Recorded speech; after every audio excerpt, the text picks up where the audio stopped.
Yo, Flurfs, how's it all going today? I hope you're all doing well. Thank you for coming. It's good to be here. We got, in Ellemnet, we got Jeff Conkel, Just Bill, and PJ Cruikshank. How are you guys doing? Oh, good. Thank you very much. That's good. Well, it's good to have you guys on. Tonight's just going to be chill. I think tonight we just, after last night, trying to educate McToon on all these double speak and understanding what the angle requires. Just take a lot out of me. Yeah, I don't blame you. I mean, oh wow, I was shouting at the TV. But yeah, it was. I still appreciate him being a patron. So thank you, McToon, for coming and being a patron. Just gonna say hi to everybody in the chat quickly. First I have to get back to the channel. Okay, so we do have, who did I put on top there? We got Jeff Conkel and obviously PC, hello. Triple X, thank you for coming. PJ Cruikshank, Ronnie Pickering, I think he's still here, I'm not sure. Good to see you, thank you for coming. Ryan S, thank you for coming, glad you could make it. Chad Jones, hello, glad you could make it. Moxie, glad you could make it. Awesome Lawson Clips, always good to see you too. Glad you could make it as well. And then we got Bible U, thank you for coming. Paula, it's always good to see you too. Skeptic 936, hello, glad you could make it. Who else did I see? I think it's everybody. Just everybody's chatting away, getting crazy. And I agree, Calvinism is a Calvinism is don't like it. Anyway, hi Glenn Solch, good to see you. Thank you for coming. And Geometria Wombat, hello, good to see you too. LJ, glad you could make it as well. And then we got Jeff Gassett in the house, good to see you. Price of Adam, what's up, mate? And Furious Furfer, good to see you. So yeah, what are your thoughts on the debate from last night? Not that it was much of a debate. I know it wasn't much of a debate. I mean, it never is with McToon, is it? Because he's always saying the same thing. He's always just being arrogant and just doing that fake laugh to where he thinks he's got you when he hasn't. Yeah, but that laugh is more a nervous laugh. Probably, yeah. Because he doesn't know how to get out of the hole he's dug himself. I mean, we couldn't even get past the first step, straight lines. That bugged me when he said that you can have a curved line. That's the sad thing. Star. I'm like, what? He doesn't get it. Gosh, no, he's stupid. But the actual whole night just went of him saying nah. That's it, just nah. Show me any citation talking about triangulation. Bring up like 7 citations showing celestial navigation requires triangulation using trigonometry. And then says, no, come and show me how it's done. Then I go into Paint and I draw it from and explain it. No, show me how it's done. And I explain it again. It's literally like talking to a brick wall. But yeah, the guy had nothing at the end of the day, so what do you expect? A brick wall has more smarts.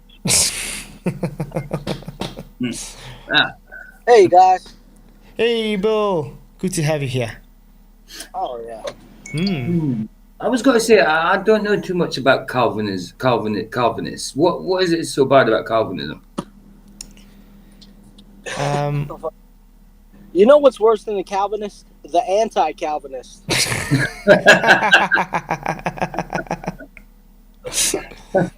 Just Bill, what is the best way to explain a Calvinist to PJ? Oh man, I don't know. There's the 5 points of Calvinism. There's tulip. There's all kinds of. John Calvin was a Frenchman. Okay. And he say no more. With a whole systematic theology, and I don't know when. It basically, PJ. It's like a catch-22 when you talk about the sovereignty of God versus the freedom of man. Right. In the human mind, it's hard to square that circle. Right. Got you, got you. Yeah. No, do you know? Because what it is on my YouTube, I've got a few. Christian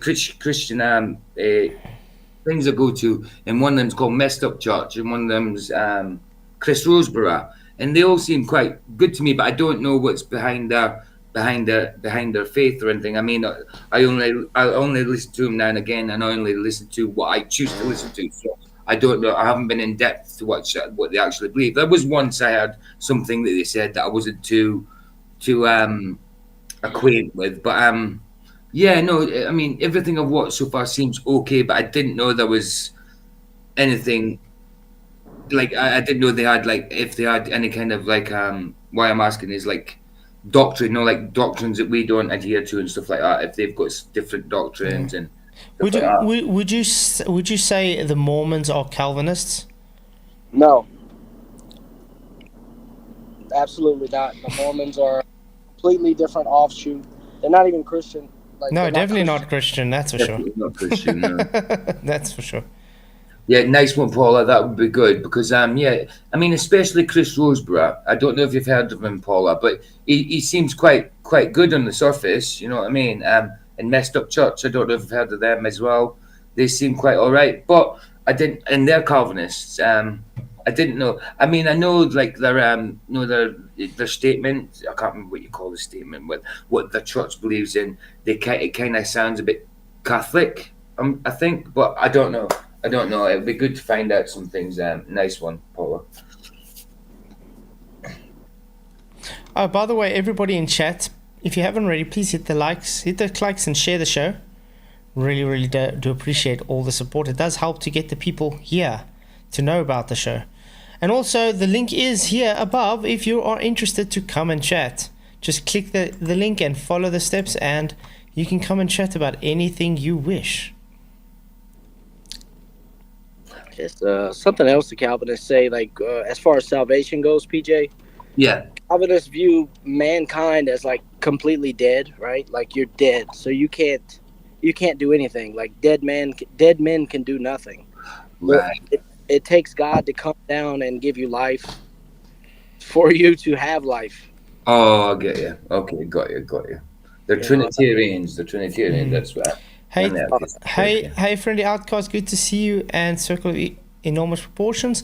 And TB, let's see, he says, hey, Flatzoid, congratulations on destroying Mattoon. It wasn't much of a challenge, to be honest. I knew where he was going to go. And the thing is, I so badly wanted to ask him about my flask challenge. And we couldn't even get there because I had to first wait for him to ask me about the height of the star, which we couldn't get to that. So, yeah. Maybe next time I can ask him about the flask challenge if he's figured out the height of my flask yet.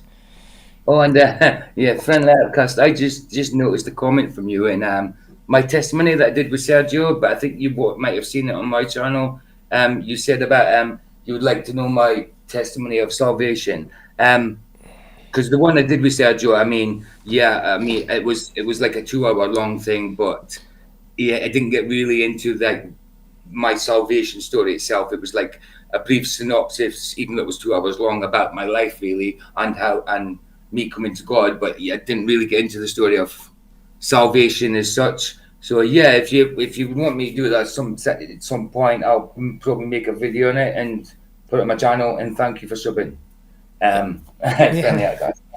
say hi. 3 weeks ago though, I only just noticed it the other day. Hi, Sovereign Soul. Good to see you, mate. Thank you for coming. There was something that I think someone asked me something, and I can't remember what they asked about. Totally missed my train of thought. Sorry. In the past debate, segment 2 mentioned that he thinks she would. Sorry. Go ahead.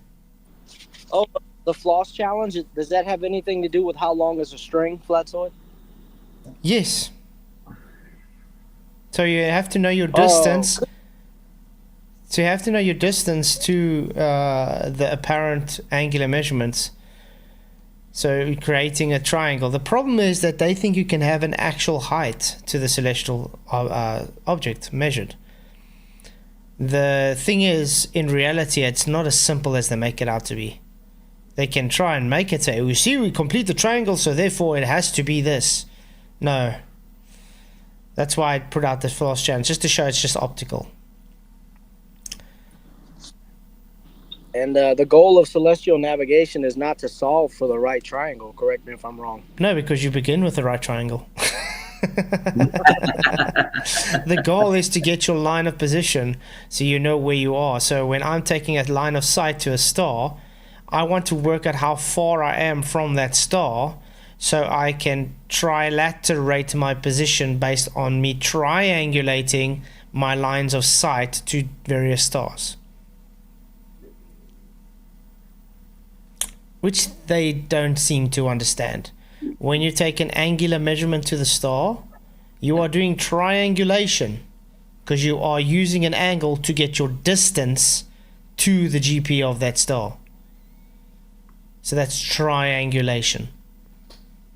That's what I wanted to say. I've been listening to debate today. It was a modern day debate recently between that Carl Adams guy, you know, that flat earth science school or whatever from Globusters. You know, yeah. He's a Mormon, okay, and he was talking to this one guy. He's an atheist. He used to be a Mormon, and their whole debate is about who created the Mormon Church again? John Smith. Yeah, Mr. Smith. Yeah, Mr. Smith, Joseph Smith. Joseph Smith. Yeah, is he? It was all about is he a actual prophet or not? Hey, Original D Rose, good to see you, mate.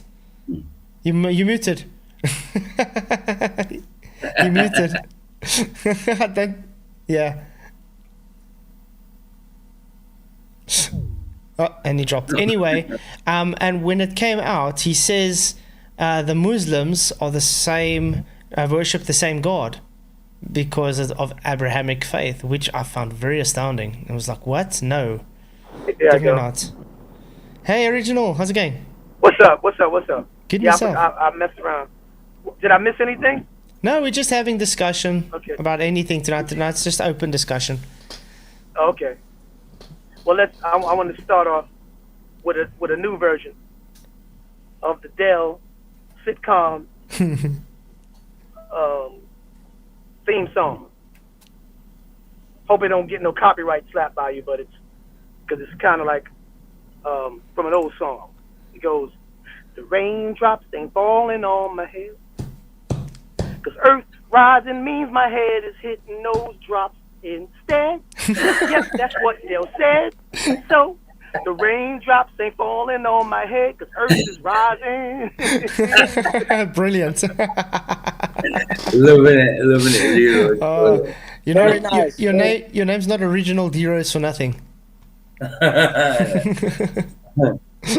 That's brilliant. Yeah. Did you guys watch that last stream that he had? Because he wanted to. Hold on. Props to Brian. That was actually Brian's idea, I think. Really? That was Brian's idea. Okay. From last week. Yeah. Brian Logics. It was refractive. It might have been refractive. John. It might have been refractive curvature. John, yeah, it might have been his idea. No, it's Brian. Brian said it first. Brian definitely said it first. It's an inside joke. Oh, okay. You was there? No, it's just an inside joke. Brian's always saying, I said it first. Okay. One of them said it because we were just hanging out. Like, it was like only 3 of us inside the thing. And I'm not sure which one said it, but I thought it was a great idea. That's actually brilliant, yeah. Now you're making me want to actually go do a song on it, a music video.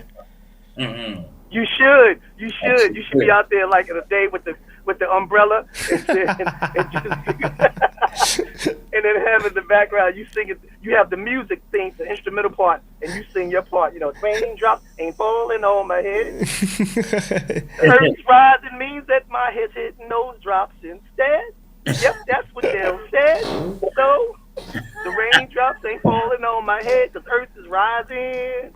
Yep. That's amazing. I love it. It's still, but I still don't get how these people think we the ones with the burden of proof when we observe stationary, telling us we are the ones having a claim. They say we presuppose. That's what I'm saying.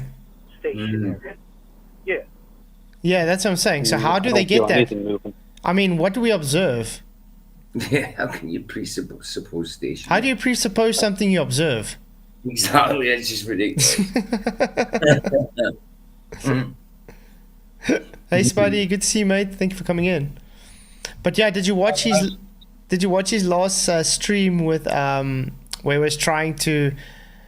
He got JC in and that Andrew dude because he so badly wanted to try and white knight for him after the show, and he's like, I don't want to talk to like Flatzoid and all these people. It's like this is just so stupid, you know. The discussion's over, and then he has a 2-hour stream about me, and the whole time during the stream, he says things idiotic like, oh, so when I say things have energy and potential to work, he says I'm making up physics. Nothing we use today uses energy, guys. Sorry to tell you, you guys walk everywhere. Your cars don't drive, and even you walking. Sorry, I mean, we're using energy sitting now in this chair. So I don't know what the guy's talking about. He says it's made up physics. Wow. Apparently, a force doesn't cause things to accelerate. Only movement causes things to accelerate. Wow. Not realizing movement is the result of a force. Yeah. That's how dumb the guy is.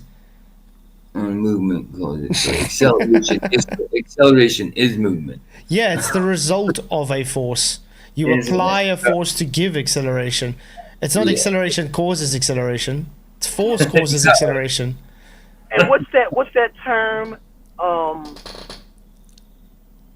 When something of heavy mass trying to move or wouldn't move, Inertia. Inertia. Okay, so Brian made a good example. He was speaking about standing on a scale. Mm-hmm. Okay, and when you get on a scale is built on physics. They made scales because of, you have to be a physicist to know how a scale operates and to make one. These guys are just not putting screws and nuts together. So it works by standing on it, and the apparatus is on something stationary, so that your body weight presses down on it. Mm-hmm. So Brian made a good example, like when you say you weigh 175 pounds, you should weigh nothing. Everything should be canceled out if the earth is rising. Where on my thought, I was like, well, wouldn't you be heavier? If the earth is pushing up and you're standing on something, that's even more against power. Look, You know what I'm saying? that's the thing that they take. That's what comes with the equivalence principle. They're pushing gravity, in other words. They're saying the reason you have weight is because not you pushing down on the ground, it's because the ground's pushing you up. That's why they say you got the. So they're saying if you're gonna, let's say you're moving. Now he's saying we're moving a constant at 1,000 miles an hour at the moment. That's what gives our weight. If the Earth had to accelerate to, let's say, 1,200 miles an hour, you would have a different amount of weight. So it's literally pushing gravity. So it's the same as if on the globe rhetoric, if you go to different planets, quote unquote, you have different gravitational attraction forces, because it's the same. You can just say they are pushing up at a different rate, so that's why you weigh more or weigh less. He just pushes globe rhetoric, the idiots. He just doesn't get it. Yeah. The planets have a legit gravitational attraction. Yeah, exactly, a legend. The sad thing is, Brenda was on his show at the end, and as much as you know how I despised Brenda and how dumb Brenda is, Brenda literally made him look like a fool. Wow. Yeah. Wow. Literally. And that's telling you something. If Brenda's able to make someone look stupid, That's it. at the end of the day, he got what he did with me, got triggered and booted her. Shim, I don't know. Brenda. Yeah. But it's exciting. It's weird to see what's going on though. But like I said, Saturday I'm going to have a debate against Bev, Try Thinking, probably about angles, because the guy doesn't believe you can use angles for some odd reason. speaking of debates, I got to go back and watch. I missed you versus McToon. If that was fresh or that was the old one. That was or the new one yesterday. That was yesterday. Yeah, I got to go back and watch that. I gotta go back and watch it. You're gonna enjoy it. Yeah, I heard you killed him. Oh yeah. Yeah. The guy couldn't even get past straight lines. He even said you can use curved lines to get an angle. It's crazy. The first image he used was Hell's Angles, wasn't it? Yeah, exactly. Right. And that's what I asked him. Do you go inside? But remember, he kept telling me, you don't know celestial navigation. I do. Here's my book. And when I asked him, okay, what's a sensible horizon? He couldn't tell me. When I asked him, what's a rational horizon? He couldn't tell me. But I'm the one that doesn't know celestial navigation.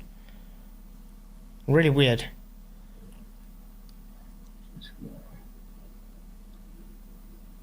And I actually want to, I almost went and, he says that book of his doesn't talk about trigonometry. That book he's got there by him. I almost made him go through the book and and show us where it doesn't show trigonometry.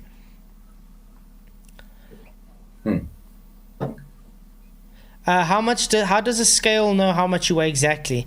Simple. It's got to do with a load cell. It works out based on the pressure applied on that load cell, which gives you the unit reading. It's just pressure. Remember when you got a dense object resting on a load cell, it's forcing itself onto that plate, onto that load cell. So therefore, you're applying a pressure onto there.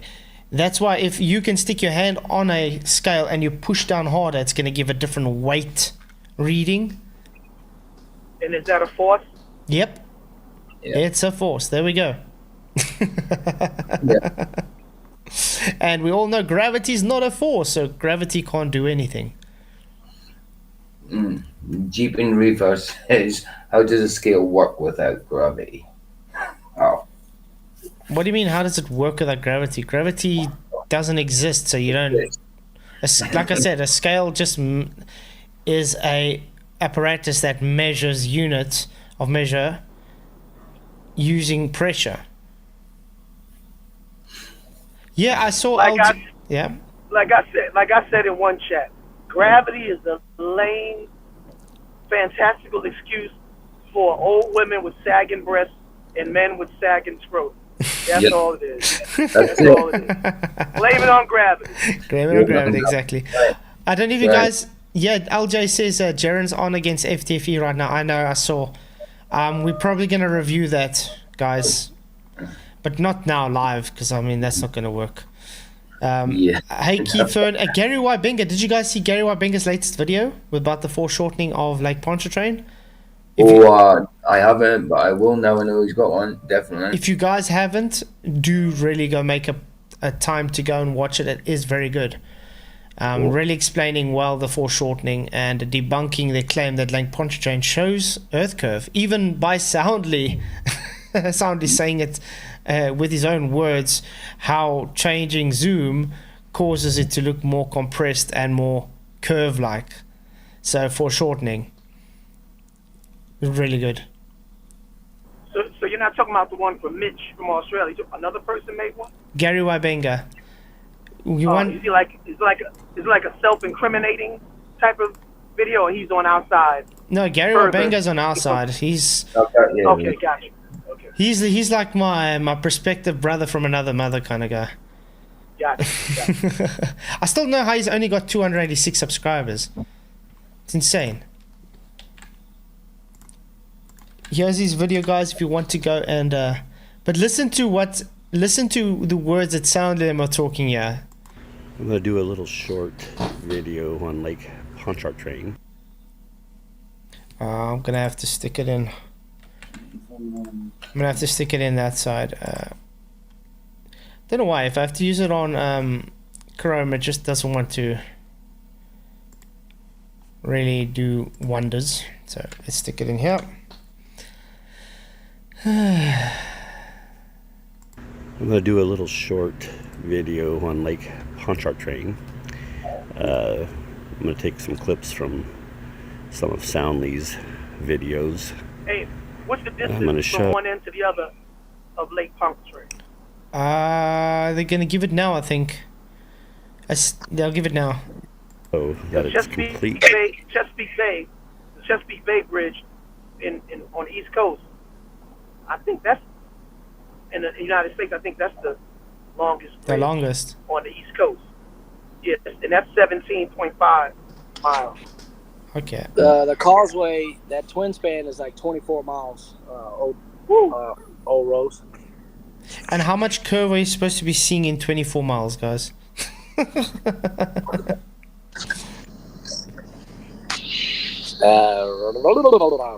Would it be negligible according to the globe? Yeah. No. You should be able to achieve free fall. You got so yeah. We're probably gonna do a review on FTFE and Jaren. Yeah, that'd be good. Watching Speaking of Jaren, is Dumb and Dumber. They're on the same side, aren't they? Yeah. Yeah. Speaking of Jaren and that term negligible, he made a newer, more absurd. He said something. Oh, if the size of the Earth is very great or very giant, no, very giant. Very giant. He said none of it's very giant.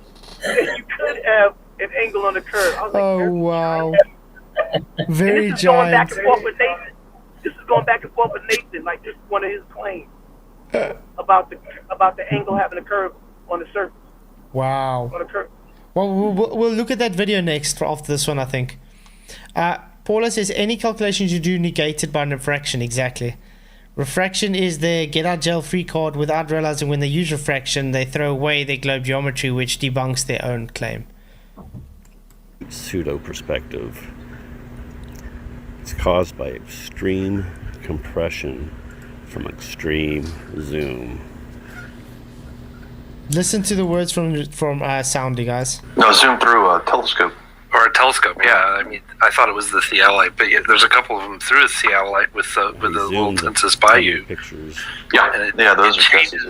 It changes a lot of how much curve you're going to see when you zoom it like that. Absolutely. I mean, you can tell right here, just looking at these huts, they start getting closer together just on hut number 4 right here. Why do they appear to be getting closer? Foreshortening. It's called foreshortening effect. Well done, Gary. It's when your angle to a surface becomes more and more narrow in the distance. So the visual information is compressed into increasingly smaller space in the observer's field of view. Mm-hmm. That's why, even though those are equal distance, because of the angle, it's like looking at the top of a building from the bottom. Yeah, because guys, that's why I kept telling you guys, look at the angle Soundy takes this photo on. It's a very specific angle, correct? Very specific angle. Heel Slide, thank you very much for your $10 super chat, mate. Really, really appreciate the support. He says, really enjoyed the McDoofus debate. Your debate techniques are impressive, brother. Keep up the great work. Thank you very, very much. I really appreciate all the support, mate. Yeah, I do try and let people talk themselves into a hole. I try and lead them as much as I can, but I'm not saying I'm perfect, but I do try. Thank you very, very much for the support. So yeah, guys, Lake Pontchartrain just shows foreshortening, and even Soundly, what he just said now, shows it's just foreshortening. So it literally invalidates every argument Soundly has made by claiming it shows Earth curve. But yeah, guys, if you want to watch that video, please do go and subscribe to Gary and go and watch it. You say Jaren's got a new video out. Let's go see. Jarenism. What is it? First Wives Club Part 2? Yeah. What's the video you guys talk about? Simon Dan, the king of the sermon, can't get no. What's the name of the video we're talking about, D-Rose? Or was it a You mean live? the one where he said very giant? Yeah, on the asylum against Nathan? on the silent. When they were arguing, Oh, when yeah. Nathan brought out when Nathan brought to the attention that he allowed McToon to manipulate him and have him even thinking that celestial navigation with elevation angles can be done on a curved surface, which the Earth could be a sphere. When he said, let's just say it is a sphere. Mm-hmm. And then they just said, why would you want to do that? And then he goes on to say, well, if the surface is very giant, that was his. If the surface is very giant, oh yeah. Let's quickly look what's going on Zapier's there. automation. Let's quickly go look what's going on there between Dumb and Dumber. And when you get away with things like that, and a normie is listening, and they're already pre-programmed with the preposition that the Earth is a sphere, they're looking at it like, yeah, from here to like, 1,000 miles or 500 miles, that's a very giant surface, and it got to be curved, but it's not really curved because we can't see it until we get up a certain height in the sky, in the plane, whatever, even though it's always flat. The higher you go and the higher you go, but they don't see that because they're brainwashed, or either they don't realize that some of the windows may be convex or concave in the way they're structured because they're thick. They're thick windows. They're supposed to be, in case something, you don't want to have a regular window pane like we have in our house in a plane. You know what I'm saying? Because of the pressure, the air pressure. So they don't understand that. So when he says things like that, they look at it like, okay, why can't you get a baseline off of a curved surface when it's very giant? Yeah. Yeah, why can't you? But they always want to try and push a person onto, like, oh, do you think an ant is going to see on a huge ball that it's curved? Like, are we ants, first of all? And why are you making things impossible? Why don't you just use what we observe now? Really sad. And also, ants are probably the most marvelous builders that exist, so they probably do this. Yeah, that's for sure. Ants can go anywhere they want to. They quite adaptable as well. Why don't these people just look at the homes in Bel Air, California, and different places of the world where they're on these mud hills, and you can see the foundation infrastructure of the homes are leveled going across from the landscape outward with long pillar support beams sticking to the earth. But the home is still leveled. It's not, the home is not this way. The foundation is not at an angle. I mean, and that's in a small scale. Yeah. That's on a small scale. So what are you talking about? That doesn't make sense. It's around us everywhere we look. Everything's level. Exactly. Everything requires the level to get that measurement. Right. Yes. If it isn't, you're going to have flooding. I would say the only infrastructure that's not level is an NFL. I don't know if it's soccer, but an NFL football field or any type of American football field. It's got a little bit of a slope, yeah. Just for the 1 degree. Yeah, for the water to drain. Exactly. Exactly. Just so the water can drain, so you don't have big mud plugs. And that's the only thing that may not be leveled in any type of landscaping. Other than that, most landscaping, unless most landscaping have a curve because they want to have water to tread away. They don't want water to pool. Yeah, exactly. Because it's dangerous. I mean, you don't want the water to go. You want it to go out as much as possible. You know why? Because water's going to go wherever the slope is. I've been trying to sell. Exactly. You guys want to see what they're talking about quickly? Absolutely. Yeah. Let's see. I was selling them during my 20,000 subscriber celebration when I was live for 20 hours, and I sold quite a few of them. Okay. I guess I should do the same thing. I've tried to sell hats. I can't sell 288 hats for the life of me. But anyway. Yeah, don't sell hats. Maybe try something else. I mean. Yeah. Yeah. Besides, I wouldn't buy the hats he's trying to sell though. But not with the shaped head I already got. Sorry? Not with the shape of the head I already got.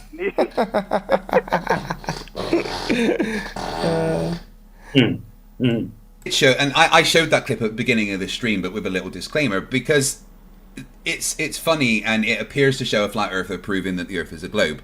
But, you know, number one, they didn't show the actual experiment that you did. They kind of misconstrued what you'd actually set up. And, you know, the point where you said interesting wasn't a point where it was proving a globe. From what I understand, it was a point where, oh, that doesn't really show either way. That's quite interesting. And it was just deceptive editing that made it look like there's something that proves a globe. Oh, interesting. And... You see, so they're talking about probably Jeranism's rubbish knotted experiment, trying to show that he's just an incompetent fool who doesn't know how to set up a demonstration. So this is on Jaren's show right now? Yeah, Jaren and FTFE, they're talking live right now. Oh, that's a cute little image in the background there with the heliocentric. Yeah, that's on FTFE's channel at the back, but he's got the. This is actually Jeranism's background here, and then we're on FTFE's channel. I would rather, to be honest, I despise Jaren so much. I would rather give the view to FTFE than Jaren. That's how much I despise the guy. That's how much I despise the guy. But it's weird how cozy he's getting with McToon and FTFE these days, don't you think?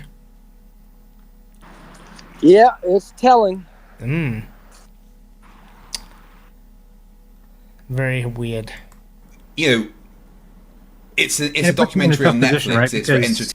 Actually said they could use me however they wanted. Whatever they felt was best for the best. Never sign something that says they can use you however they want. You need to be specific in the way that you're allowed to be used. So maybe the only stupid thing that you did was signing that contract, right? We can all agree that. I would agree with that, and I learned my lesson. No, that wasn't the only stupid thing you did.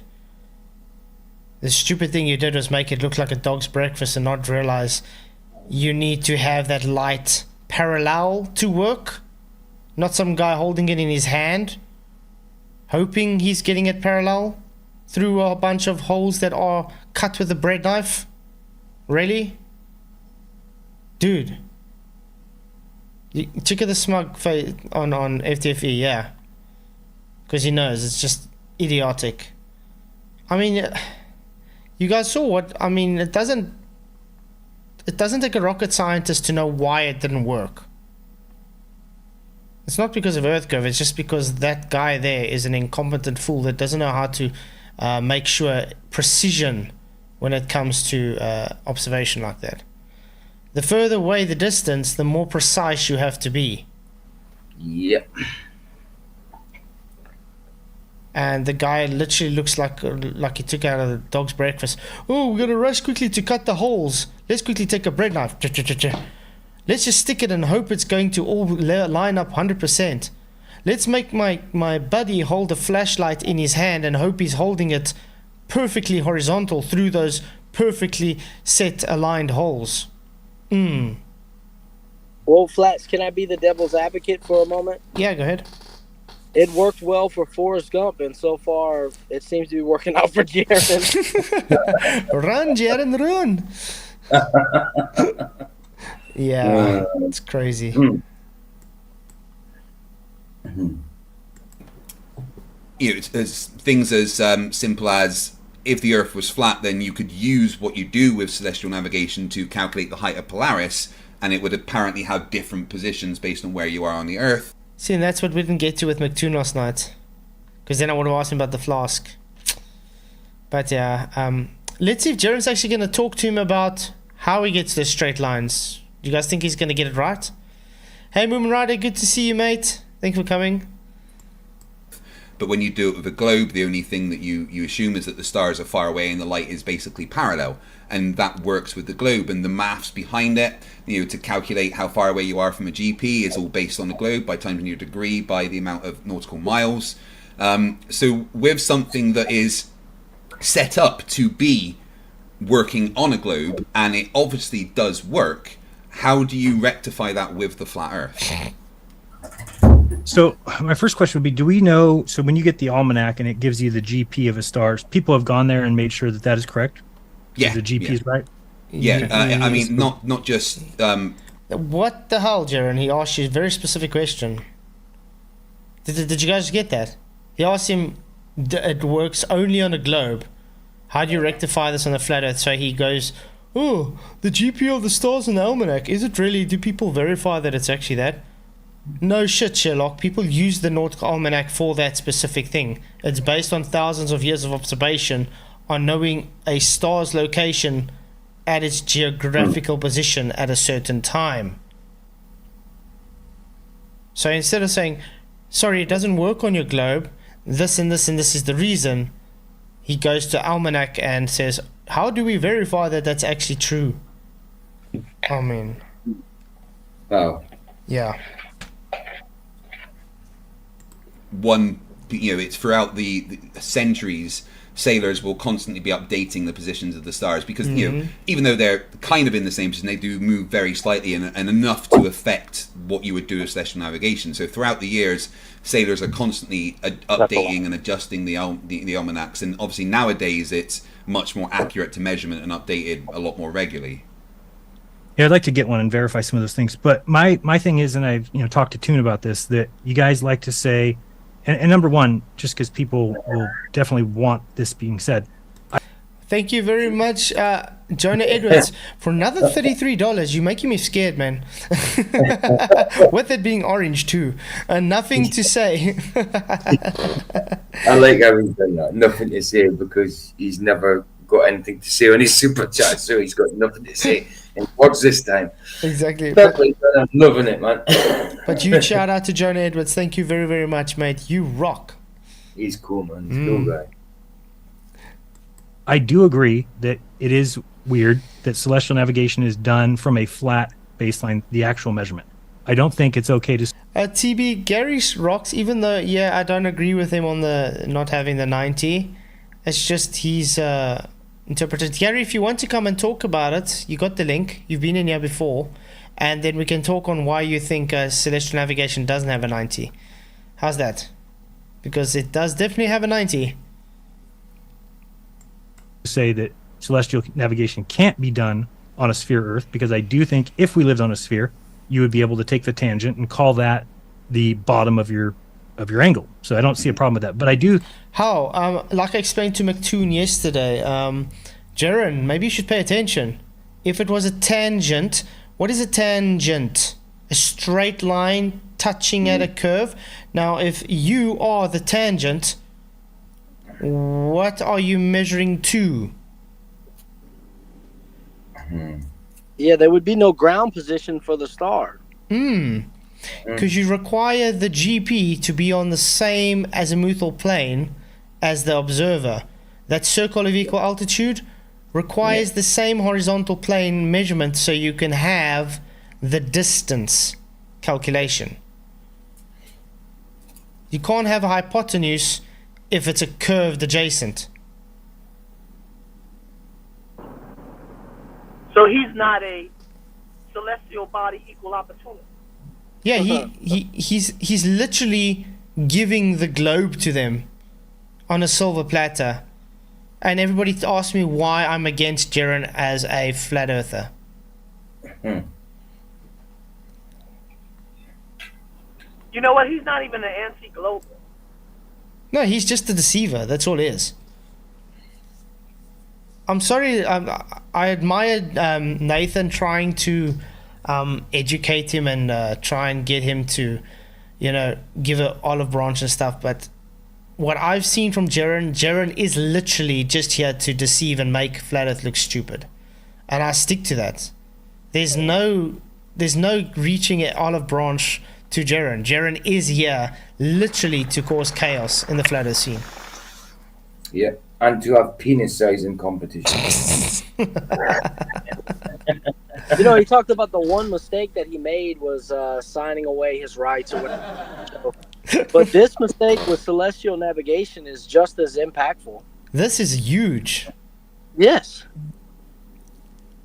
And he doesn't understand that he's being corrected on this, and he knows he's being corrected on this. He's even watched my video, me correcting it, Nathan correcting him, and yet he still spouts the same nonsense. What does that tell you guys? He's being corrected, but he still goes on saying it. think it is. I don't think you could even disagree that all those angles are taken from a flat baseline. Even you would agree with that. Well, when you say a flat baseline, the baseline isn't the surface of the Earth. The flat baseline is literally an imaginary line from your sextant to the horizon. Wow. So, what did McToon tell me last night, guys? Surface of Earth, correct? Yeah. Yeah.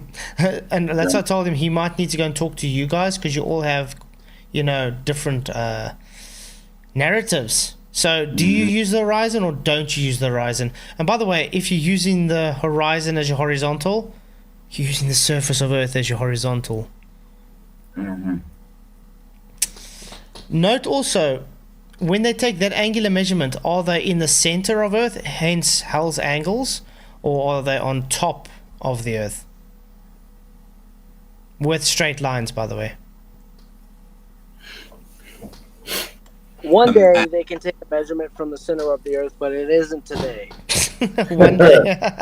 Yeah, when they died and they got someone poking them in fire flames. Ha ha ha! Take your angle, bitch! Take your angle!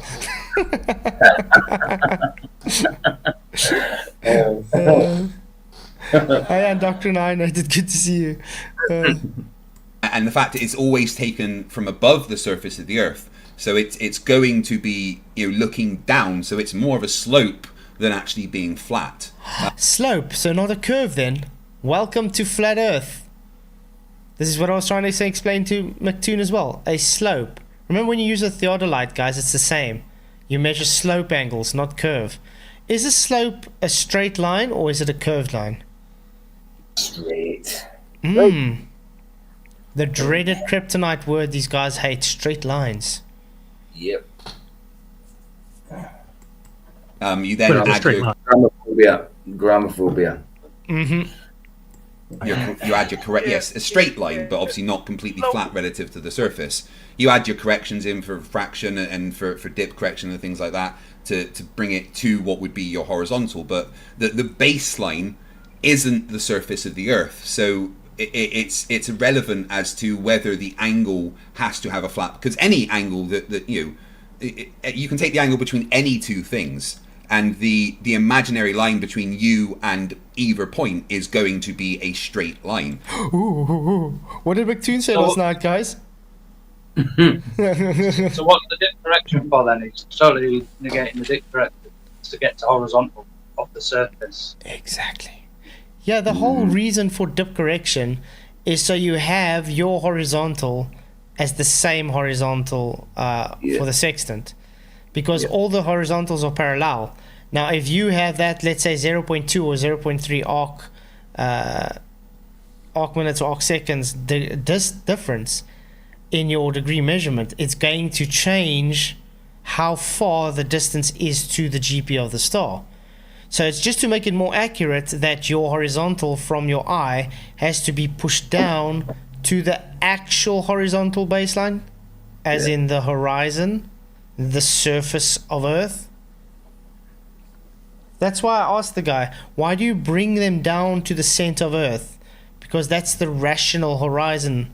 The rational horizon is where your Hell's angles come from. Very simple stuff. That's why you stick yourself in the middle of a protractor, so you can make it work, which is based on flat Earth geometry. Yeah. As Nathan likes to put it, flat Earth geometry. That doesn't mean that the surface of the Earth is the same as that imaginary line. Okay, and then I talked... Okay, not okay. I just corrected him. Why couldn't you correct him? Oh, wait, you don't know what celestial navigation is. You don't know how it works. You're trying to push a globe.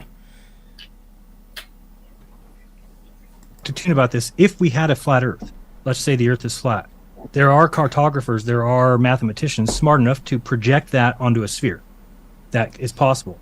Now people think they live on a sphere. So if you then have GPS and you have celestial navigation that... Yeah, Moving Rider is much more fun, now. Because we can actually go through what this nonsense people are saying. But yeah, cartographers... does he know what cartography is? Maybe something to do with maps. Yeah. Looks like it's Last time I designed saw a map, Sorry? map was flat. The last time I saw a map was flat. Yeah. What are the map is 2-dimensional. What are those 2 dimensions of a map? Would that be width and breadth? Width and breadth, that's it. Yeah. There's no height, correct? So no elevation, no curve. If I remember correctly, FTFE was claiming a globe is a map. Yeah, he did. He did, yeah. And then I had it on screen showing he was wrong. Hey, David Banner, good to see you, mate. From the sphere, that doesn't prove that we're on a sphere, because you can lie to people, you can trick them, and so to me, it's just not a very good argument, because it's, well, can we project from a flat Earth onto a sphere? Yes. Okay, and then from there, can they draw a celestial dome, and can they and this is why I asked you about the GP, because for all I know, maybe those GPs are slightly off, and that's where they hide the trickery. No, McToon, the GPs are correct, mate. Otherwise, everybody would get lost at sea. That's stupidity talking there, right there. And by the way, if the GP wasn't 90 degrees, how would you have 180 degrees in a triangle? Exactly. Yeah. But Jeranism's argument is, how do you know the information in the Almanac is correct? That's how. Because every year, it's the same cycle every year. It's repeatable. Yeah, they keep. Yeah, they have to. Yeah, they keep on having to change it based on the times and seasons, because it's noticeably observable for centuries. Yeah. I mean, really, does this guy not know anything? But by the way, even ship captains and stuff, they don't really use nautical sextants anymore. It's all automated now. They have all their it's based on GPS today, so they have 4 backup GPS systems, so they don't even need to use a nautical sextant anymore, because it's already pre-programmed into their plotting. Now, does that negate that they had to use flat angles? No, it doesn't, because it's based on the GPs. Yes, the Almanac is giving the actual correct data, you numbskull, Jaren. Otherwise, they wouldn't work. I mean, every ship would just get lost if it was false data. So that's just idiotic from the guy. If I think he says something stupid, he comes up with more stupid things to talk about. Because I do think that is a trick. Most of these things are tricks, and you could do it easily by hiding things. Go ahead. No, I was just agreeing. Sorry, I didn't mean to interrupt there. I was more talking to myself. But so the fact. Yeah, Gary, you guys want to agree? Gary can come in and we can discuss why he doesn't believe there's a 90 degree involved. Okay, that'd be interesting. And then we can just review the stupidity some other time. You'd have to prove that a triangle doesn't add up to 180 degrees then to do that. Doesn't have 180, yeah. But Gary, yeah, please come in, mate. I'll be more than happy to discuss it with you.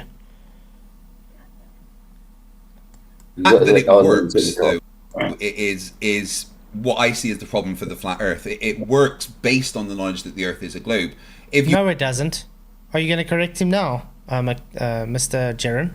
Were to project it to any other kind of shape, be it a cylinder or a flat map or anything, the angles that you take to the stars no longer work the same way. The light would have to bend in weird, crazy ways that doesn't make sense for the measurements that you get in reality to match what you would see if the Earth was flat. And this is when you tell him the Sextant principle, mate. Straight lines, angles in succession, based off of a horizontal plane of reference. The sextant, 60 degrees, a segment of a circle, closing the arc, aka the index arm, making your linear distances. Just like I was trying to explain to McToon. But doesn't look like any of you even looked at a sextant before? Do you think these guys have ever looked at a sextant, actually looked at how the angles work in a sextant, how the actual mechanics behind the sextant has been developed. I don't think Now, they obviously- ever go outside whatsoever. Oh yeah, I don't know. Yeah, Richard G. Jaron tries to seem like he's trying to prove a globe. So while we're waiting for Gary, we'll just carry on with this. I can't say to you that I've personally confirmed that every GP is what it is. I have done some, 20 plus years ago when I did my celestial navigation before I joined the Navy, but I absolutely couldn't say to you, yeah, well, I know that every GP is exactly as it is because I verified that. I don't think anybody could. The only thing I could say to you is maybe try and check a few yourself and see if that would help you, in your mind, bring that together. But And this is when Craig is supposed to say, I would have got lost at sea if I didn't have it correct data. That's all. Right. But you see, it's not really like they're having a debate. It's more like they're having a let's agree on common ground kind of thing. Really odd. Yeah. Really, really odd. I mean, look at the demeanor, the difference how Craig is talking to him compared to how, let's say, he talks to another flat earther or to me. Yeah, I mean, He doesn't let let me talk. He gets triggered. Bubbles goes on crazy, but with him, it's like, oh yeah, I agree with you. This is nice. Let's be calm. Really weird. Okay. there just doesn't seem to be a way to make celestial navigation work the way. No stress, Gary. We can set up for another time if you really want to. Just let me know when you're free, and then it'll be great to just have that conversation with you. That'll be cool. Mm-hmm. I thought it meant right now as well. But yeah, it's cool. We'll just carry on with this right now if you guys want to, or you want to do something else. It's cool. I don't mind carrying with this. Because, everybody in the chat, you guys are welcome to come join the show. So, remember, you guys can talk about anything you want. Links at the top. Mm-hmm. Hey, Yannick. Good to see you, mate. Two Wolves. Good to see you, too. If you guys haven't already, please hit the likes and share the show. Really, really do appreciate everybody being here. Sending love. Talk about gramophobia. Gramophobia. Would you explain to the people what's gramophobia? Do you want to explain, Vicky? No, one of you can. The fear of straight lines. Exactly. Moomin Rider. No, I don't think that's a good thing to be watching, mate. I think let's watch this role there. It's more well, it's actually killing our brain cells, but at least it's not going to be sticking rubbish into our minds. Actually, it is sticking rubbish in our minds. What am I talking about? We just have to correct these guys. It does if the Earth is flat. Let me ask you this, and then if you think it's worth doing. So if I were to design a world on a flat map, and then I were to project it onto a sphere and show people that, look, we lived here, now I projected it here, show the GPs, show the distances that we're getting, and show that it would work there, but it's not the real place that we live.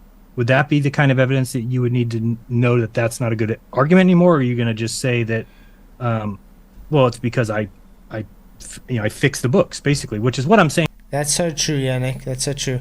And by the way, Jaron, it's called Cartesian Coordinate System for a reason, right? Maybe go look it up. This has also been explained to him before. I think Craig is in a wheelchair, yeah. Saying that they did. But I don't know if that's good enough evidence to just show, look, I can also cook the books. I would have to see a practical way for it to work if the Earth was flat.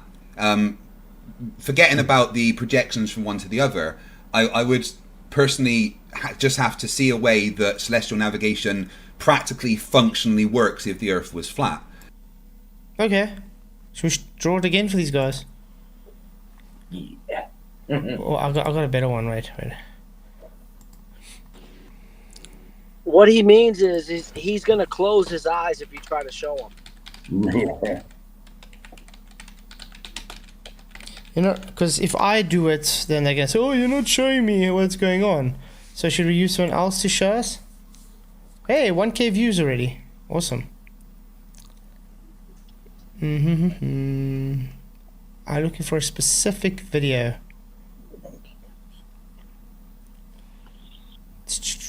Where is it video? Ah, this one let's work. Line of position. Recordings just. Did it get better? Wow. Wow. From Daytona Beach, Florida to Charleston, South Carolina. Along Yeah, this the way, this guy actually makes some good videos. Actually explains it quite well. duties were watchstander, but also navigator. And we took some slight observations of the sun to serve as lines of position along the way.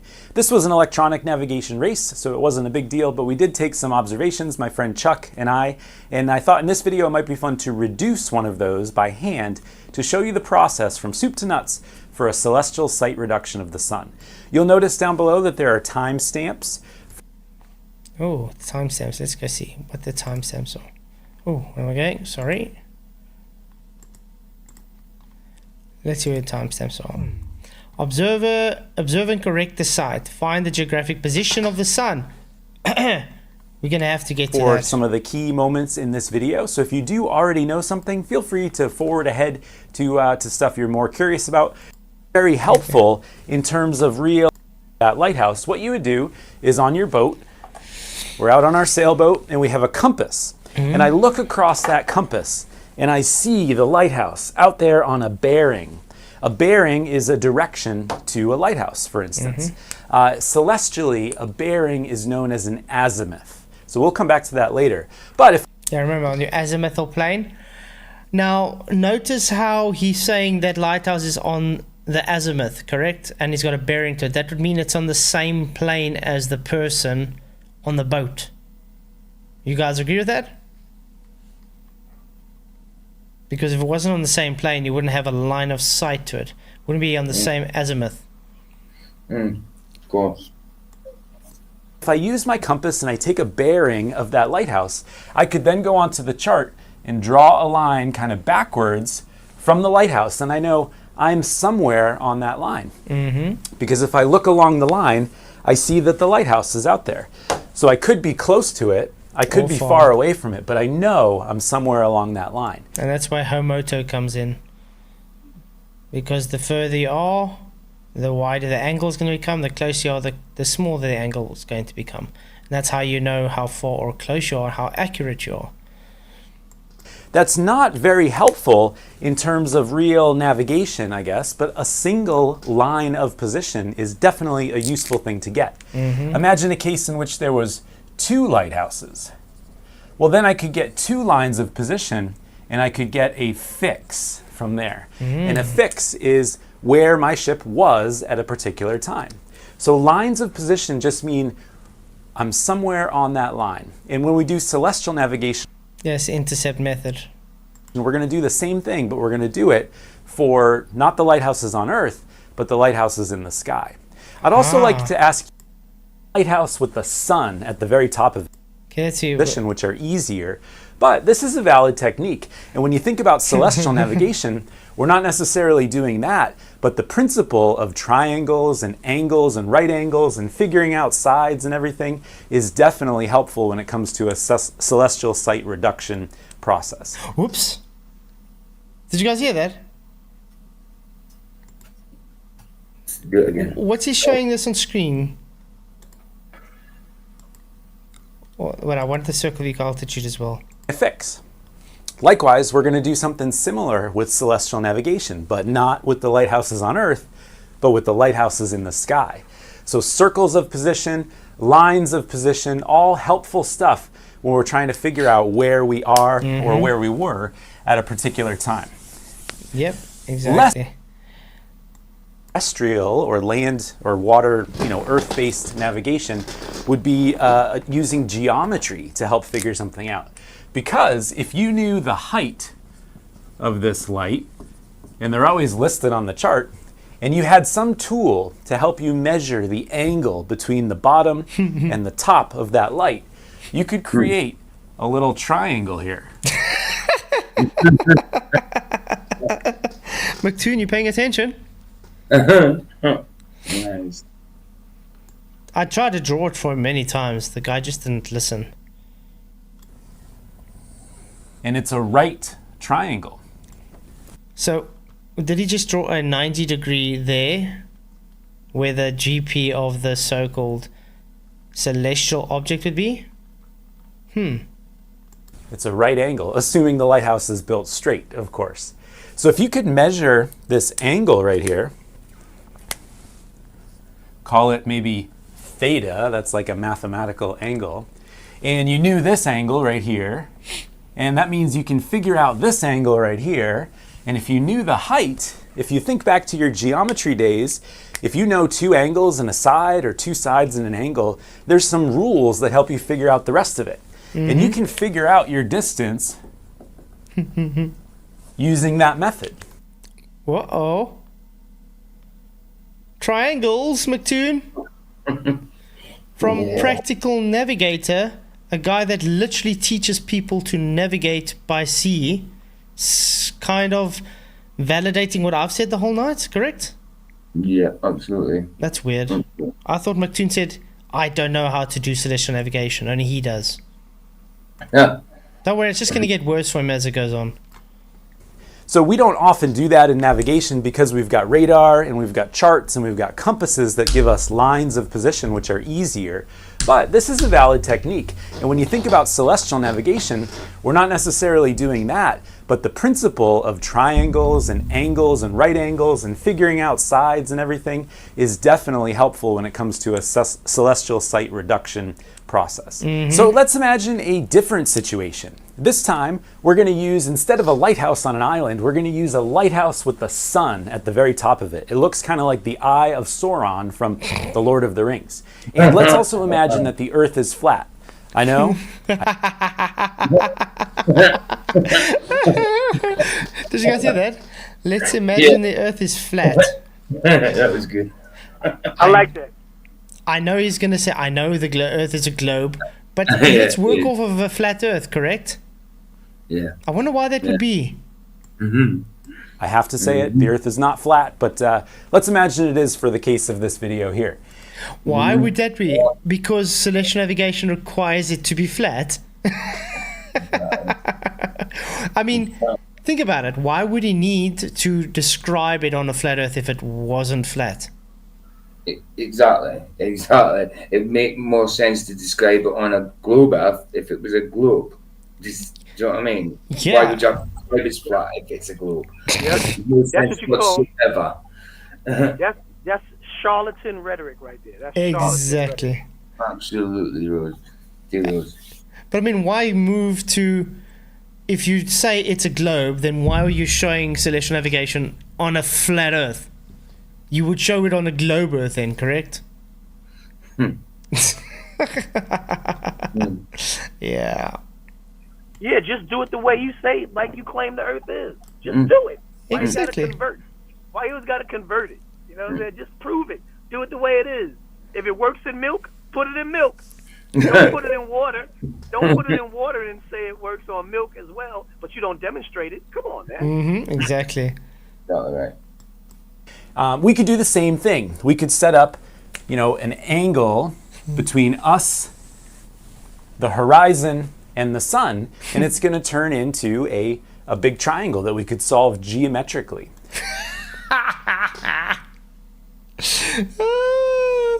Oh, wow. McToon, I hope you're paying attention. Okay. The problem is we don't remember when. Yeah? Do y'all remember the video when George Bush was talking and a shoe flew from the back of the audience and hit him in the face? Go look that up. That's what needs to happen to this guy right now. A shoe needs to come from the back of the class and pop him right across his face. But that might be a shoe nomina.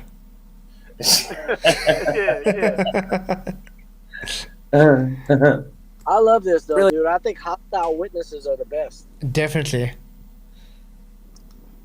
Soon you're going to be seeing a whole bunch of anti-flat earth trolls on this guy's channel. No, man, how dare you do this? You can't tell people triangles and trigonometry. How dare you try and show it from a flat earth? We have a chart that tells us, hey, where is the sun actually on the earth? Because it's not, it's way up in space, right?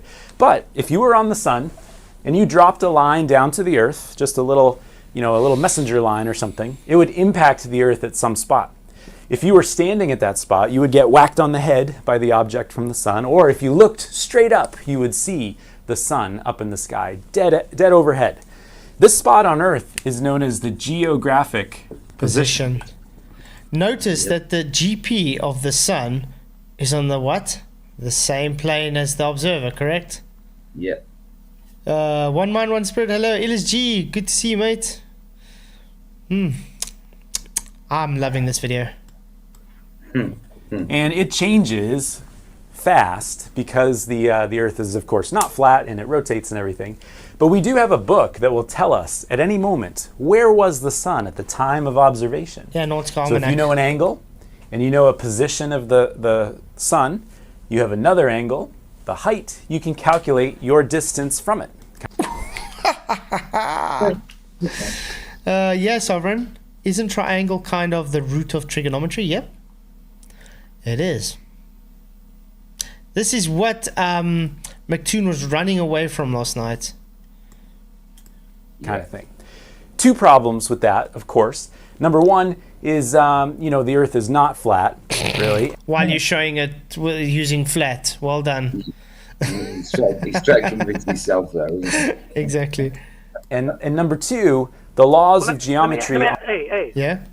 Is he supposed to be demonstrating, is his point how flat earthers misconstrue celestial navigation by demonstration? No, if he's not doing that, then why, like you said, why is he using a flat earth example to demonstrate how celestial navigation works?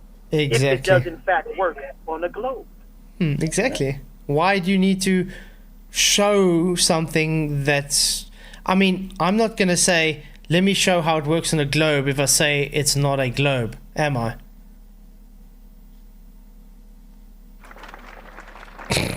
It's insane. On a not flat Earth are a little different. So we need to take that into account. So on a not flat Earth or a round Earth or an oblate spheroid like we are, we have to use some different techniques, but the same principles do apply. There's some spot where the Earth and the sun align so that the sun is directly overhead, the geographic position. It moves, we have to find it. We can measure an angle between the horizon and the object out there. The problem is our horizon, kind of extends out like that, so it's tough. Problem is, our horizon extends out like that. Did he say there were any problems on flat Earth, guys? He didn't say there's one problem, did he? No. But No, he's already starting with the problem on a globe Earth. But it's a globe Earth, apparently. Okay. Love this. It's tough to measure on a round Earth kind of thing. But if you were to, get on deck and make an observation of the sun, and you compare it to the horizon, you can definitely use this principle of triangles and distances, etc., to help you navigate. Triangles? Uh-oh. Doing trigonometry again, McToon, that you said they don't do. With the spherical law of cosines and sines and geometry, we're not doing... Oh, cosines. Weird. Would that consist of a triangle?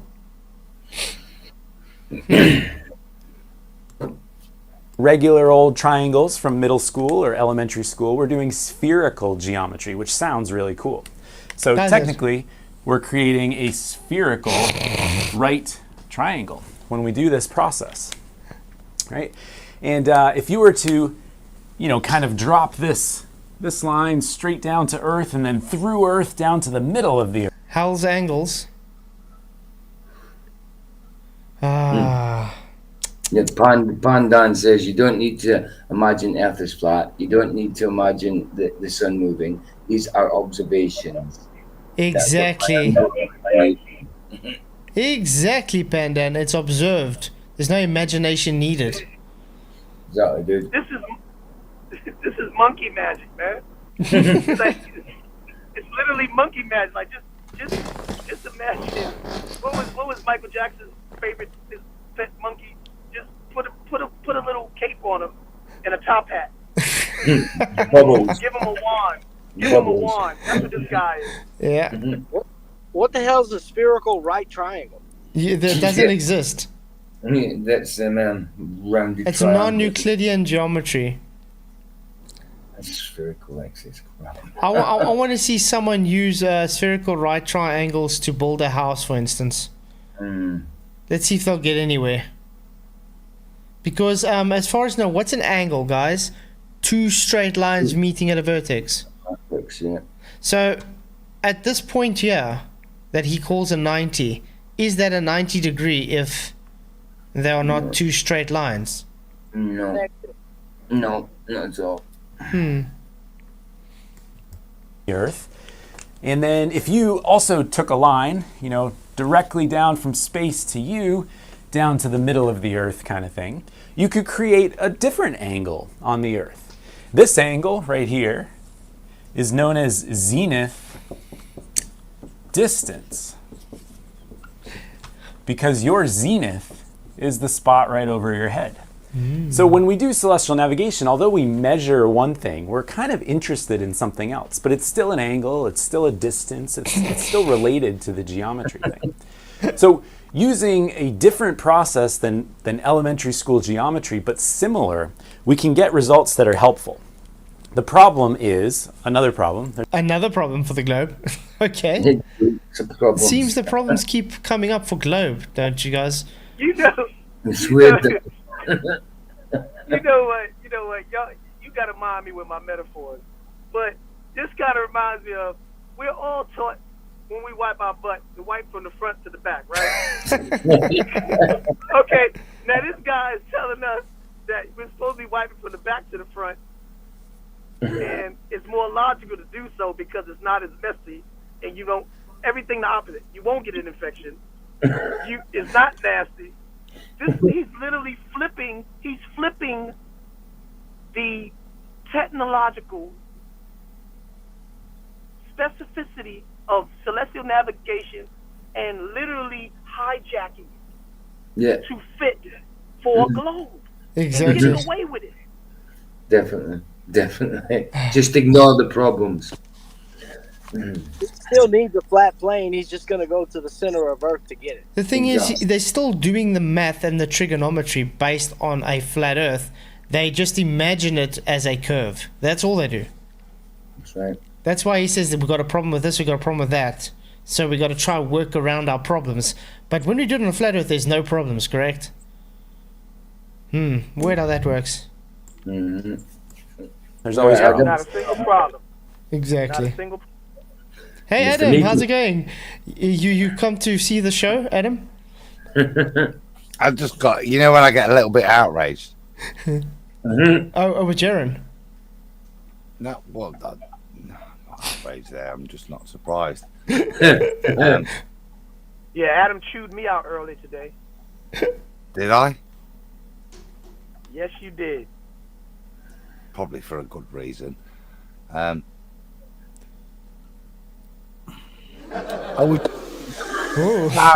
was as he quickly scattered over and tried to pretend that spherical geometry involved curves. You missed earlier where he's literally explaining triangles over flat Earth and how it's got no problems. Now he's explaining it over a globe Earth, and he's given, I think this is the third problem he says. Yeah. He seems to think it's also geometry based. Oh yeah, obviously he makes deductions saying, "Ooh, we got a 90-degree curved angle." But I mean, do yourself a favor and just go back about 20 minutes here. and you'll see what the guy was showing. I'm probably going to cut this piece out and send it to Nathan as well. It's really funny. He literally draws a flat Earth, and he says, let's imagine it's flat, and then does trigonometry on a flat Earth, and then just basically claim, no, but it's not flat. And he says, okay, now let's do the same thing on a globe. And I think this is the third time he says, and we've got a problem.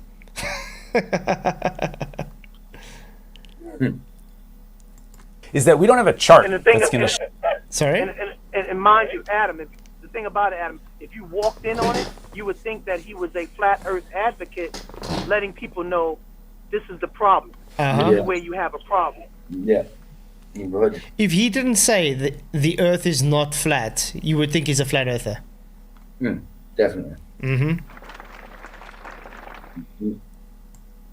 show this whole area that we could work on like a human scale, right? So we need to come up with a different method, a flow chart, a process, a cookie cutter recipe that we can follow to get results from this principle, but using a process that's more human scale.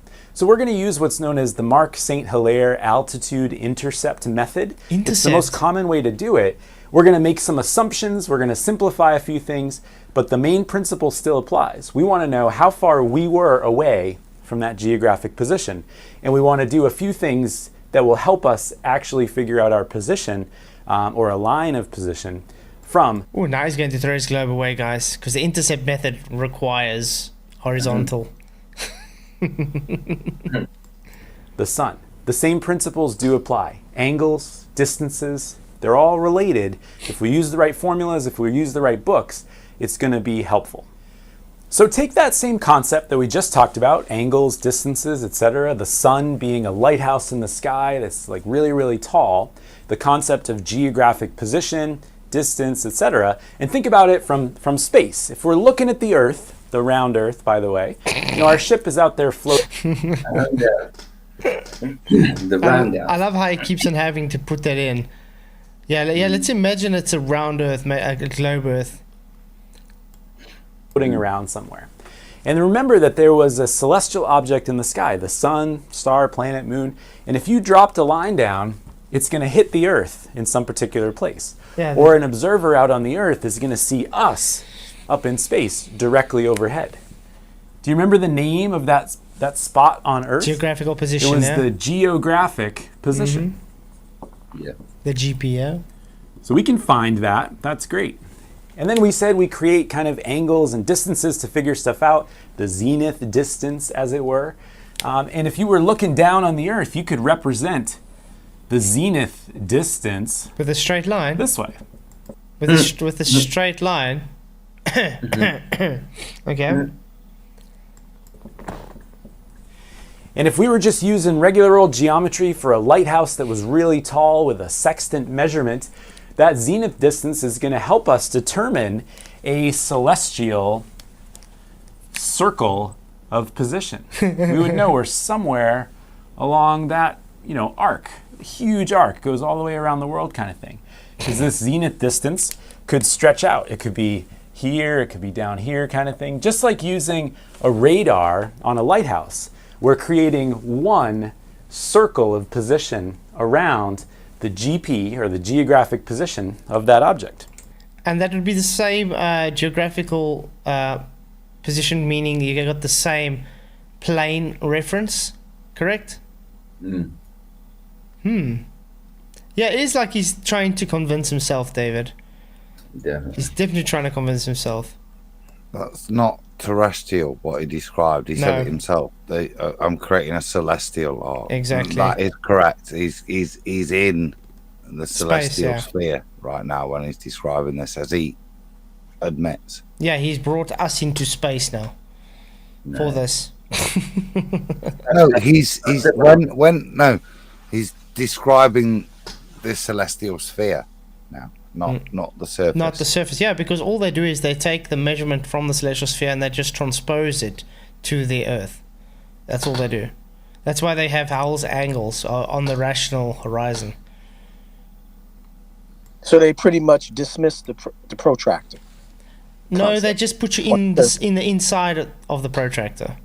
So okay. Inside, so that this would be a protractor, okay? And let's just say that's the celestial sphere, and you'll be standing in the middle of that protractor, looking out at the celestial sphere. So they're taking that measurement and they're just transposing it to the center of Earth. That's all they're doing. Wow. Yeah, Mark G saying us clowns know nothing, while they're literally making every point I made last night, showing how much times did McToon say no triangles, no trigonometry, no straight lines? Oh yeah, Adam, did you watch the debate last night between me and McToon? I think I'm on my birthday week. So I caught a bit literally towards the end as the two streams ended. He says not anything to really comment on, if I'm being honest. Yeah. This dude has a birthday week. I want a birthday week. Can you think? I know. Can I have a birthday month? How's that sound? Just pissed QE off because I said no, it's still going till Saturday. Well, so happy birthday week. Busters. Yeah, happy birthday week then. Oh, it's 50, so I've got and there's a lot of people to celebrate. That's a milestone. That's a milestone. That's a bad one. Hey, happy birthday week, Adam. Thank you, sir. I think it's worthy of a week. No, you got to say happy birth week. Happy birth week. And a half. I've just realised that it was last Wednesday, yeah. So, there's a little bit. Is it worth? Could I ask just to rewind 30 seconds? Because there's something I heard Mark sent Hilaire method that he refers to. And Yes, that's the intercept method. Yeah. Yeah. Let's go through. Yeah. I think it's further. Okay, it's going to search from here. A line of position from the sun. The same principles do apply. Angles, distances, they're all related. If we use the right formulas, if we use the right books, it's going to be helpful. So take that same concept that we just talked about, angles, distances, etc., the sun being a lighthouse in the sky that's like really, really tall, the concept of geographic position, distance, etc., and think about it from space. If we're looking at the Earth, the round Earth, by the way, our ship is out there floating around somewhere. And remember that there was a celestial object in the sky, the sun, star, planet, moon, and if you dropped a line down, it's going to hit the Earth in some particular place.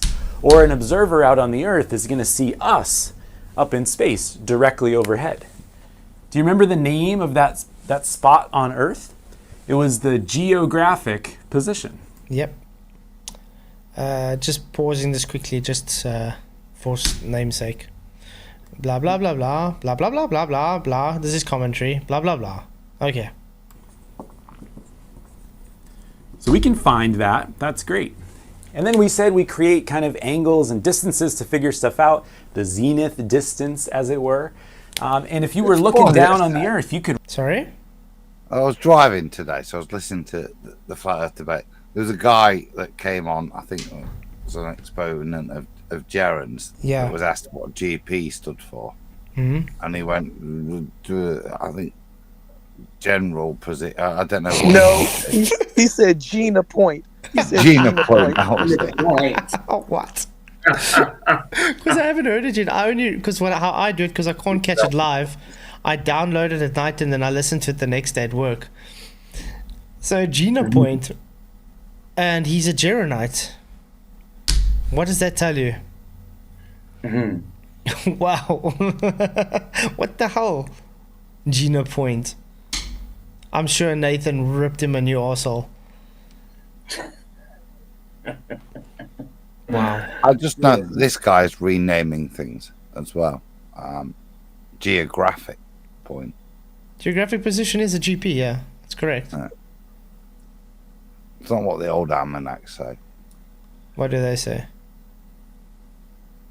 Ground position. Ground position, yeah. Yeah, geographic, ground, it's actually the same. Because geographic is terrestrial. represent. Yeah, but position, not point. Yeah, position. Exactly. So that's the position that the celestial body is 90 degrees overhead on the ground. If you're standing on the ground, you would see it directly above you. Next, you'll be using the word geopositioning. No. My point being that why change something that's perfectly understandable? Yeah. I think they have to change the nuances of things because they want to make it as globe orientated as possible, because everything is already showing to be flat and they're getting called out on it. I guess that's the reason. Yeah.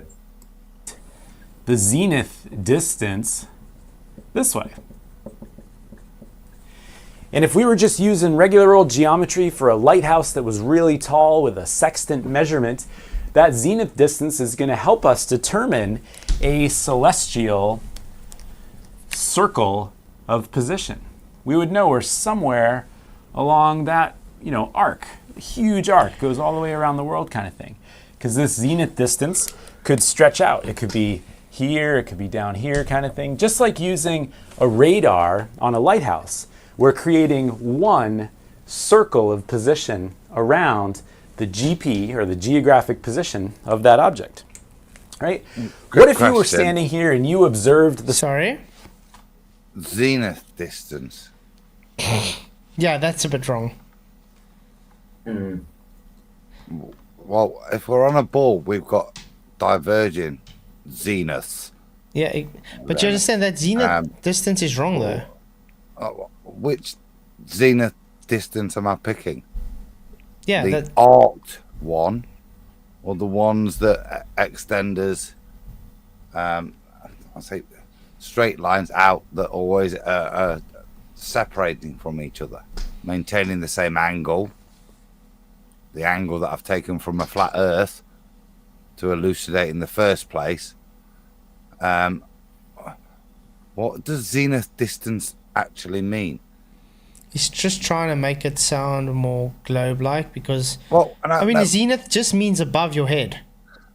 No, am I taking the point between A and B, which is the point I'll take between those two extending lines to their star points, which will always be a straight line between the distances? Or am I talking about the point where they intersect the sphere and it's no longer a straight line but a curved line, and that's the distance that is equivalent at 60 nautical miles per degree to the co-angle, when I've taken that angle, the actual elevation angle, from a flat plane, before I then transpose it to the center of a ball to put those 2 points of intersection on the ball distance? Yep. And that's a newbie again to me, along with geographic.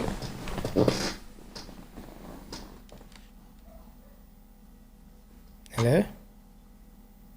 Sun position. Okay. This is all new speak, isn't it? It's new speak. Exactly. Yeah, they're trying to make new things. But I mean, that zenith distance is, as you're saying, is actually false, because zenith has just got to do with the zenith above you on the celestial sphere. Seems like I'm having some technical issues. You lost your percent flights. You must have lost it. You then. Okay. I was talking. I was like, I didn't. He'll come back in. He'll come back in. Oh, well, he's actually lost. Okay. He is. Okay, I'm still streaming. Okay, guys, I'm like talking. It's going off. Talking, going off. I was like, did you guys hear what I was saying? No, we lost you at the critical point, as D-Rose said. Okay, I'm gonna quickly try. I want to see. I'm gonna use the beloved paint that the globe. Are you talking to him? Because I don't hear him. Can you guys hear me? Yeah, I can hear you. Can he? No, I'm saying, are you talking to Flat? Because I can't hear him. Yeah, I'm talking. I hear you. I'm talking to Flat, D-Rose. Yeah. Okay, because I still don't hear him. Oh, he's back on. Yeah, I'm here. Right. Tell D-Rose to log out and go back in. Sometimes it does that. He said. Oh no, I hear you now. Okay. Okay, I'm gonna quickly try and explain the zenith and the nadir. On the globe, it's based on a rational horizon. This would be the center, the center of the great circle cut out through their globe, okay? Then all that happens is they have a celestial sphere around. Okay, so this would be their beloved globe in the middle and whatever. And then they're going to have a zenith, which goes to the celestial sphere, which means above. And a nadir, which means below. That's all that it is. So nadir is below your feet to the celestial sphere. Zenith is above your head to the celestial sphere from the Earth's surface. So if you say... So the term is zenith and the other one is zadir? Nadir and zenith. Nadir. Okay. So if he's saying now we have a zenith distance, it's false. You can't have a zenith distance because the zenith distance would mean a vertical, not a horizontal. Right. Oh yeah, of course. True. So he's actually false. You can't call it a zenith distance. Yeah, of course. It's a category error that he's calling it. At a particular angle. As you got closer and closer to the sun, what would that angle change like? Would it get bigger? Would it get smaller? Kind of thing? Well, he's explaining the intercept method, which is homoto. So what happens with homoto, we're going to go back to triangle, guys, because that's what homoto is about. Okay. It's just going to be saying you are on that line of position, that bearing, okay? So the star would be here, you got the 90 degrees, and you are on your ship either here, or here. So it depends all on the measured angle. The closer you are, the wider the angle, correct? The further away, the smaller the angle. And that's how you would know if you are, let's say, now 10 nautical miles further from your line of position, or let's say 5 nautical miles closer. You get it? So that's what homoto is about. The wider the angle, the closer you are, the smaller the angle, the further you are.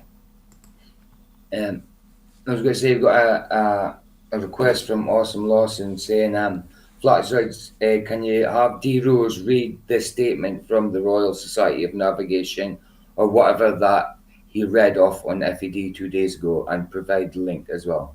Oh, yeah, that'd be great. Would you do that, D. Rose? If you don't mind, if it's possible, because he's driving at the moment, I think. No, I'm not driving anymore. What am I doing? Someone asked if you could read out the statement from the Royal Society of Navigation or whatever you read off on FED 2 days ago and provide the link as well. Did I read it off 2 days ago? Well, that's what they're saying. Awesome Lawson said it was you, D. Rose, read the statement from the Royal Society of Navigation. No, I don't recall me reading anything or being asked to read anything. Maybe it was chocolate. Maybe it was chocolate saying. Yeah, it wasn't me. It was it might have been chocolate or Eli. Yeah. Okay. Or Eli, yeah. I think it was Eli. Yeah, I think it was Eli. It's the RAF pilot trainer from RAF Cranfield or somewhere. I think if I could paraphrase, he basically says it's easier to retrain these people to start again and understand the way to be able to do navigation is to think of it as a flat plane with the stars rotating above. You must unlearn what you have learned, basically, to be able to do it. Paraphrasing, but it's basically an RAF instructor like testifying to it. Like the practical application means you do it this way, which is as described. You keep saying line of position, and that's the important thing. It's a line. It's not an arc. It's line of position. This zenith distance is being described. That's what I said. Him putting zenith is just actually a wordplay to make it sound like it's somehow globular. But like I said, if you take what zenith is, then it's in a category error because you can't have a zenith distance across a horizontal. As you get closer and closer to the sun gets more and more overhead. So this St. Hilaire altitude intercept method is really just a way to say, all right, if you measure the altitude of the sun using a sextant and we do some math, ultimately we're going to find out, like, okay, are you actually where you thought you were? Or maybe are you closer or further away? As you got further and further away, the sun would get lower and lower in the sky, kind of thing. So these concepts, geographic position, zenith distance, not necessary in the cookie cutter process, the formulas kind of thing, but it's helpful to get a big picture look at what we're achieving with a site reduction. It's going to be one. Well, that's a stupid question, Mark G. Star circling above, how do you determine the GP? Easy. The GP is its geographical position or ground position on Earth.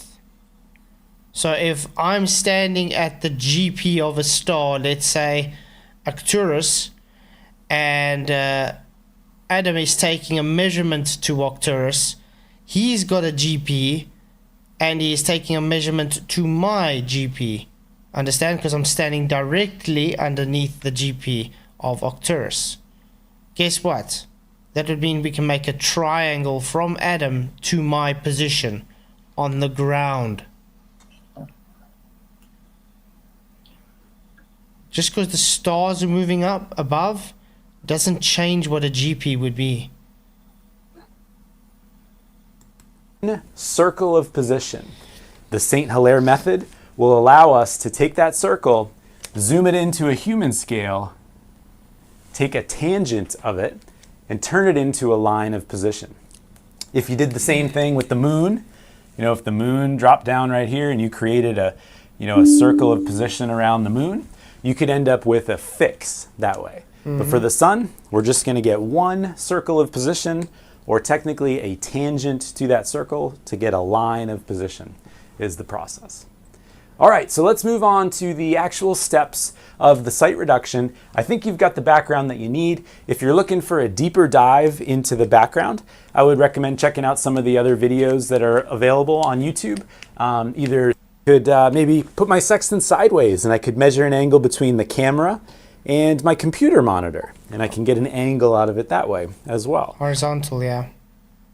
Mark G, it is a bit late. I'm going to end in 15 minutes. So if you want to come chat, you can come chat tomorrow. How's that? The sextants are very, very... And by the way, it says in the pin message, join Flatzoid, but you click on there and then you come in. Yeah. useful and very precise in measuring angles. So when we think about, triangles and distances and all that theory, this is the tool to use it. The problem is there's a couple of corrections that you need to make when you use this sextant. So first things first, what are we looking for in the sextant? Well, if I were to look directly through this sextant, I'm going to be looking through a telescope and then what's known as the horizon mirror. This horizon mirror is clear glass with a little bit of reflectivity on it so that I can see the horizon out there. Now, if I'm... Note, guys, see the horizon. Why would you need to use a horizon mirror? Well, why do they call it a horizon mirror? Let's put it that way. I mean, I think the anti-flat earthers are claiming all the time, we don't use the surface of Earth. Correct? Yeah. I mean, the purpose of the horizon mirror, what's he trying to do? He's trying to attain a angle, isn't he? Yeah, between he might describe it as a tangent, but he's going to use the horizon to attain a level. Exactly. The only way at sea he's going to be able to do that.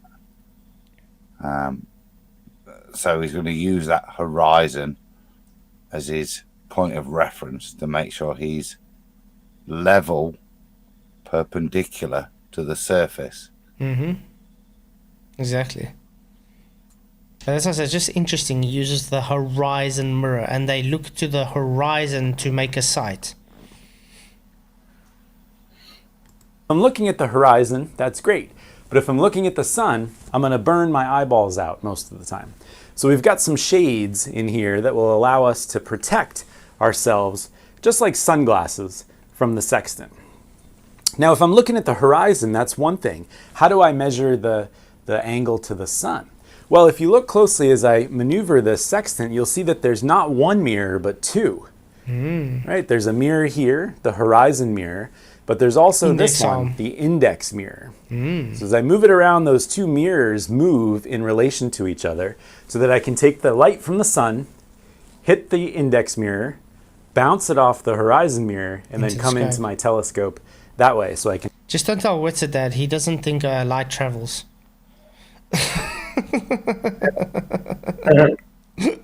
Also note, are those angle lines, reflections, straight lines? Oh, aye, absolutely. Yeah, weird. Globies, you don't even have straight lines to have those measurements. This is why we're talking. That's why I love going on about the principle of the sextant when it comes to angles in succession. You require it to be straight lines that require a parallel and a horizontal. Can observe it. So there's also sunglasses or shades for the index mirror as well. So that's kind of the principle. I'll show you a little graphic from one of my earlier videos about how this kind of process works. But ultimately, when you look through the sextant at the sun, you're going to see a round object, unless things have changed in the solar system since then. Depending what type of mirrors you have, for instance, this sextant has what's known as a whole horizon mirror.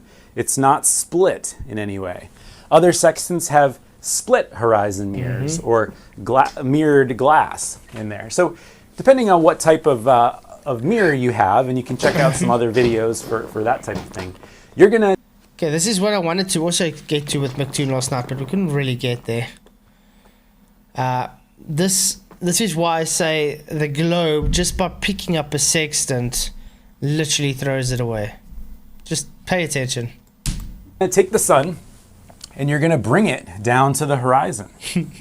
So eventually the sun is just sitting on the horizon, just like that. The very bottom. Okay, guys, when we're looking at this horizon, would that be the surface of Earth?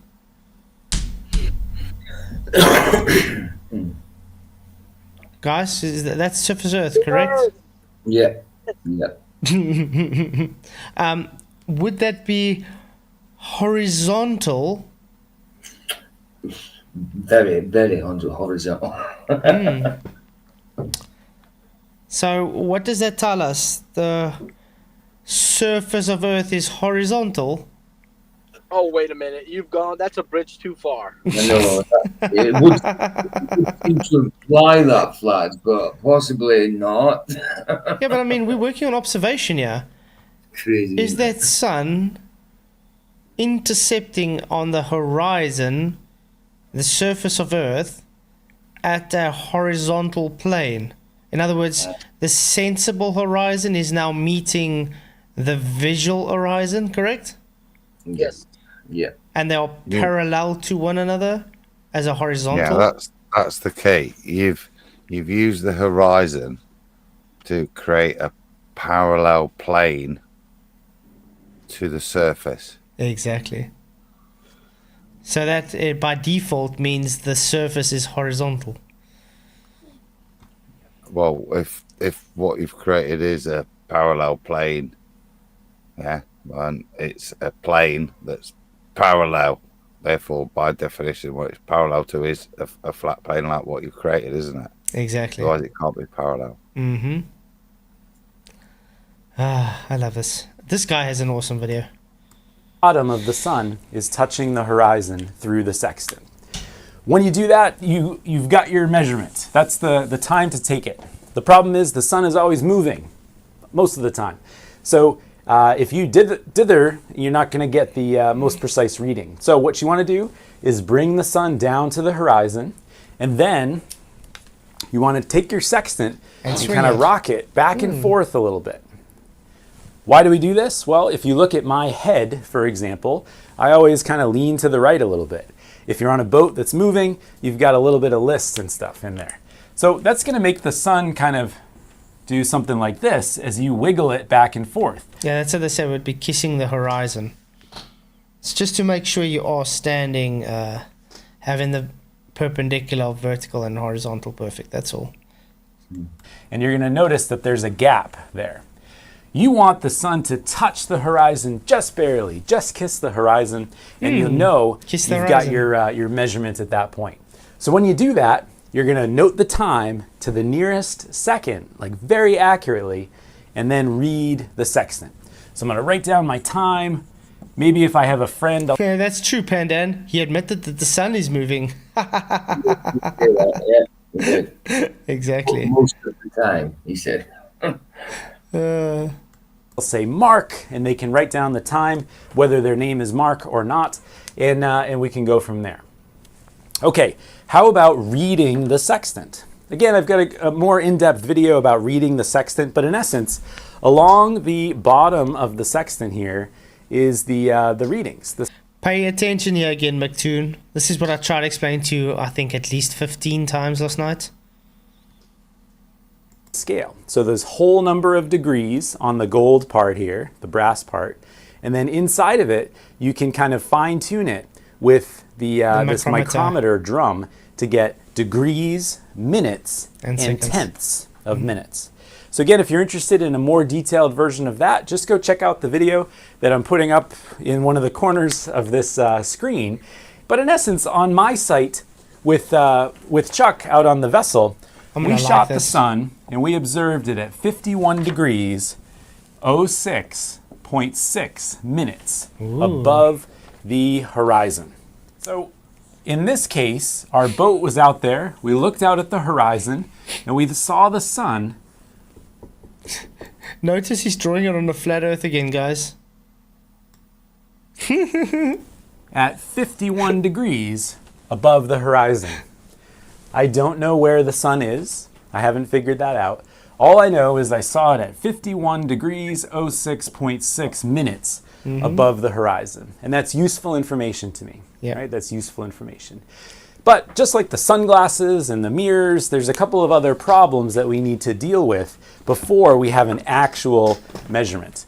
So therefore, this is known as the H. Sorry, that is an actual measurement. Now you do calculated. That's why you're having an HS. Or the because it's the height of sextant measurement. Then you're doing corrections to get your HO. Because you got to do corrections. But that's an actual measurement, correct? You did a physical measurement. Then you do corrections on that physical measurement to get calculations. The height of the sextant. The height of the sextant. It's just the raw number that kind of comes out when I make an observation. I've got the time and I've got the measurement, the height of the sextant. There's kind of three corrections we need to make to any sextant reading most of the time in order to turn it into something called HO, or height observed. That's the number we're looking for, the corrected sextant reading. The first correction that we need to make is known as index error. And every time you take a sextant measurement, really the first thing you should do is set your sextant to 0. Make sure that it's exactly 0. Right, so we set it to 0. And then we look out at the horizon and we make sure that the horizon is flat.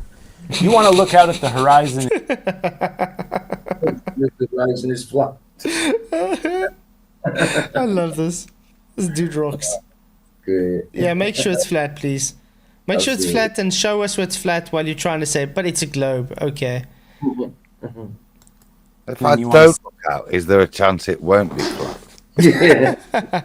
Yeah. I don't think it will render to you.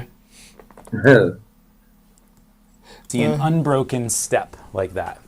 Sometimes, though, depending on the type of sextant you have, there's going to be, a break in the horizon as you look through the telescope. That's when you have to fix it. If there's a break in the horizon like that, you have index error. And it's simply due to the fact that this is a human-made object. It's subject to heat and salt and corrosion and warping and everything. So the mirrors are slightly misaligned. You can correct that with the screws in the back of the mirrors, and if you're interested in that, you can check out some videos about sextant calibration. But the error needs to be removed. And as long as the error is small, like, you know, a few minutes of error, you can remove it mechanically. So what you do is you take your sextant that has a break in the horizon like that, you twist the micrometer drum until it's flat and the error is gone, and then flat and the error is gone. I love all the times he says flat. Yep. Yeah. you read the value. So in my case, I took the sextant, I looked out at the horizon, I had a broken step there. So I twisted it a little bit, I got the correction fixed, everything was flat. Not flat Earth, just flat. Everything was flat. But he said it so many times, hasn't he?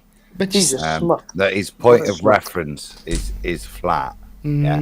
As he what? And this is the point of what's going off here. What's he doing? He's calibrating his instrument at this point. Yeah. And what's he using? As he embarrassingly reminds himself, a flat Earth. Yeah. To make sure his instrument is correct before he moves forwards to take the measurement. Mm-hmm. Exactly. And then he has to try and remind himself that, oh, I believe it's a globe. This is probably the most globe-tard, self-incriminating video I've ever seen. It's brilliant. And then I had a reading in here that I needed to make. And it turns out from my sextant on this observation, the index error was 1.0. 1.0. Now of note, you can have index errors that go up or down because this is a kind of an endless machine here. And mine was 1 minute too high. So instead of 0, it said 1.0. So if your index error is what's known as on the arc or greater than 0, you have to take it off mechanically. Just like Noah and the animals on the ark. If the index error is on the ark, take those animals off, like unicorns. That's why we don't have unicorns anymore. If the index error is off the ark, put it back on by adding the index error correction. Yeah. Yeah, like Magoon yesterday.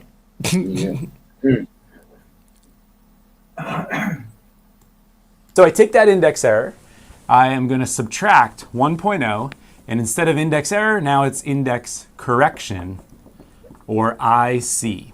Mm-hmm. So I can do that math, right? 5106.6 minus 1, 51 degrees 05.6 minutes. Right. So that's one correction that I've made. 2 more to go. Yay. To this sextant value. Right? There's other corrections that need to be made as well. The next correction is known as dip. Dip. And the problem with dip is kind of related to our height of eye. How tall we were on the boat.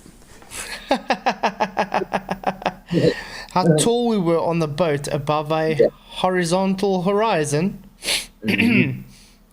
Yep. So if I was down at the deck level when I made my observation, maybe I'm about 6 feet above the surface of the sea. But if I climbed up the rigging and took my observation up here, now I would be more above the horizon. I was going to make a joke about 3 inches or something, but the higher you are, the more distorted your reading is due to the fact that all tables and all calculations assume that your eyeball is at sea level. If you're not at sea level, if you're above it most commonly or sometimes below it, you need to make a correction, the dip correction. Yeah, great. So you need to go down to the horizontal surface of Earth to make it more accurate. Weird how that works.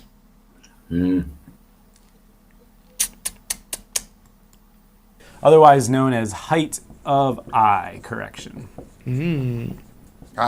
Right. Yeah. That's the honest point. Height of eye. That's what the correction is for. Mm-hmm. Yeah.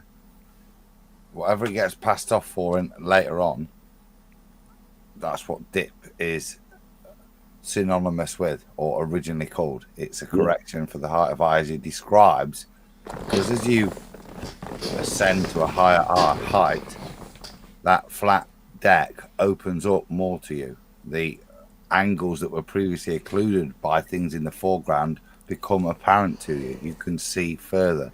The horizon, that point of dissolution, will render in a slightly different place based on the height of the eye above the flat deck. Exactly. Yeah, and that's what I'm saying. It's because your eyes aren't embedded into the surface. So you have to bring it down to make the triangle just more accurate. It's as simple as that. If you're in a rubber ducky life preserver, i.e. half your eyeball is submerged and you've got that perfect position, then you attain the impossible position, which is to be actually on the parallel surface to the one you try to attain to take your reading off when you use the horizon. You don't have to use the horizon. You can use, if you're not at sea, you can use a bubble sextant, yeah. Yeah, and that same angle is the same. Yeah, because it's just you're parallel. attaining a level, and that's the point of this dip correction, because at this point you're trying to attain a level. That's what the dip height of eye correction is. It's a recognition that as you go higher, the point of rendering of the horizon will actually change a little bit due to optics. Yeah, it's just a parallel. That's all it is. That's why you don't require dip correction when you use a bubble sextant, just because it is still parallel. Because you're not using optics and yeah, the exactly. horizon to define the level. Exactly. Yeah, because I mean the sextant, the nautical sextant, is specifically an optical device. So dip correction is just another way of saying let's take perspective into account. Designed to work at sea. You can't use a bubble sextant at sea. And as he went through with the rocking mechanism, that's an extra thing, because you really don't know what's exactly up and that when you're on a boat. So you do that extra bit so that you've got your measurements secure. And like I said, prior to that, you've checked, you calibrated your equipment.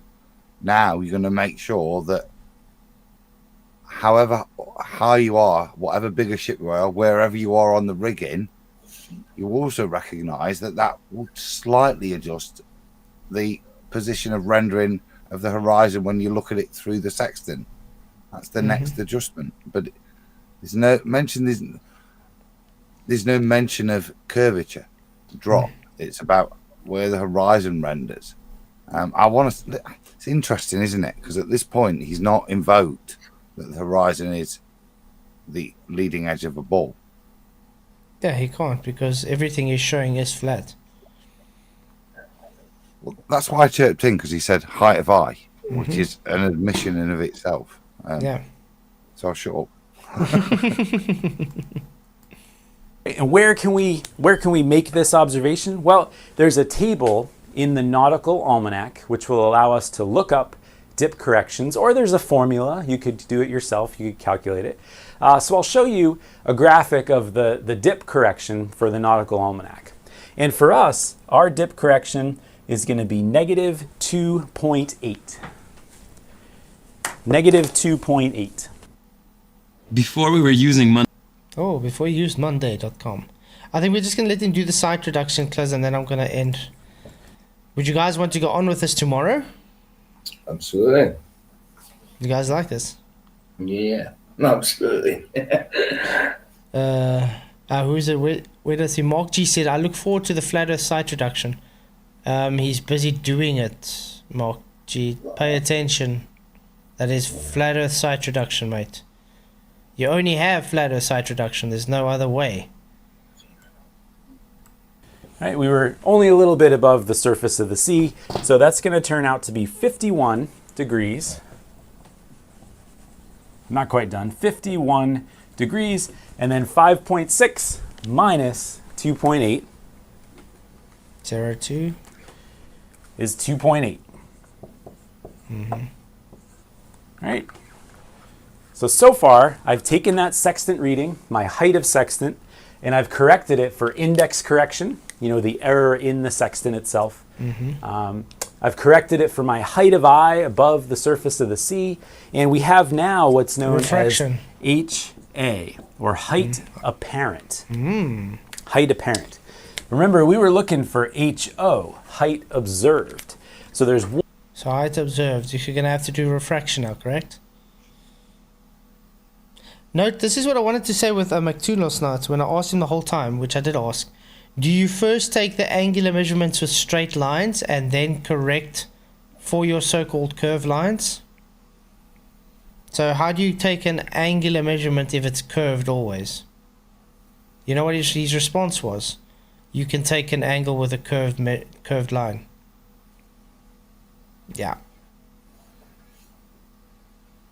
One last correction that we need to make. It's located in what's known as the apparent altitude correction table, and it takes into account a couple of different corrections. First of all, if you were looking straight out at the horizon and the sun was out there, it might be refracted a little bit by the atmosphere because you're looking through a lot of atmosphere when you look that way.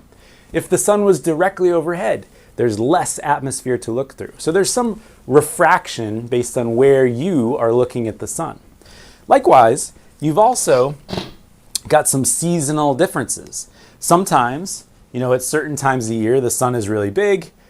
Sometimes it's really small, depending on the orbit of the Earth and the sun and the tilt of the Earth and stuff. Yeah, too much begging the question here. No, that's wrong. It's false as well because that's a heliocentric denial. Because don't they say the reason we don't see angular size change is because of its distance? Yeah. So it's a local sun now. It's close to us. And also note, are they claiming elliptical orbits? Wow. So there's some seasonal differences. And then finally, when we observed the sun, remember that we put the lower limb on the horizon, the lower part of the sun. Well, the calculations are actually based on the middle of the sun. The middle of the sun. But it's really hard to measure that. So most commonly, we're going to measure to the bottom of the sun, the lower limb. Why do we choose the lower limb versus the upper limb? Well, most commonly, it's just easier for us to bring the sun down and have it kiss the horizon for us to make sense where we're looking at it. But you could equally use the upper limb, just sink the sun below the horizon and use that. More often that's used when you use the moon instead of the sun, when it's kind of tilted and stuff. But, if it was a partly cloudy day, you could use the upper limb. Or if you're just curious, you could do the upper limb as well. Most navigators use the lower portion of the sun on the horizon, or the lower limb. So all of these corrections are kind of tied up into one thing in the apparent altitude table. Yeah. You see, this is what I was saying with the Jaron asking FTFE then. Is the Nautical Almanac data correct? It would have to be correct. If it wasn't correct, you wouldn't be able to use it. So that was a bit stupid. And so what we'll do when we take the apparent altitude tables is we'll take this HA and we'll look in the apparent altitude tables. We'll look in the correct season.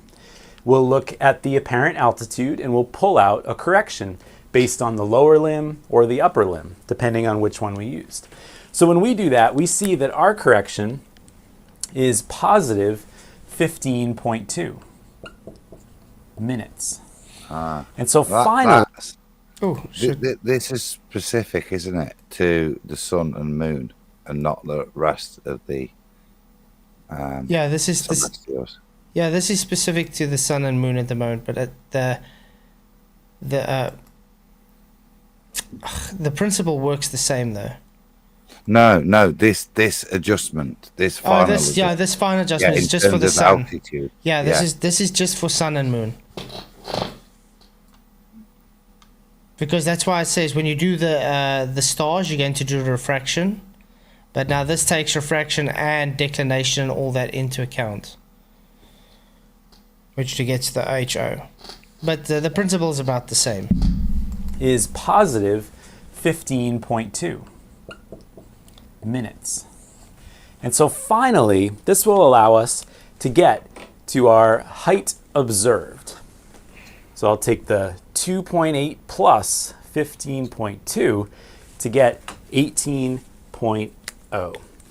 51 degrees, 18.0 minutes is my height observed. So what was the point of all of this? It's really step one in the process. You're going to observe the sun or another body, and you're going to make some corrections. What are those corrections? For the sun, you always have an index correction for any body, actually. You've got a height of eye correction, and you've got the apparent altitude correction as well. Apparent altitude. If you're using the moon, there's additional corrections for That's over exaggerated, as he's described. Look at the majority of the plus point, right? It's that fact that he's measuring from the bottom of the sun or moon to the center. That's why there's that big variance. Yeah. And I love how he tells everybody it's an apparent height. Because what do the globers usually try to strawman us with? They tell us it's a physical height. Yeah.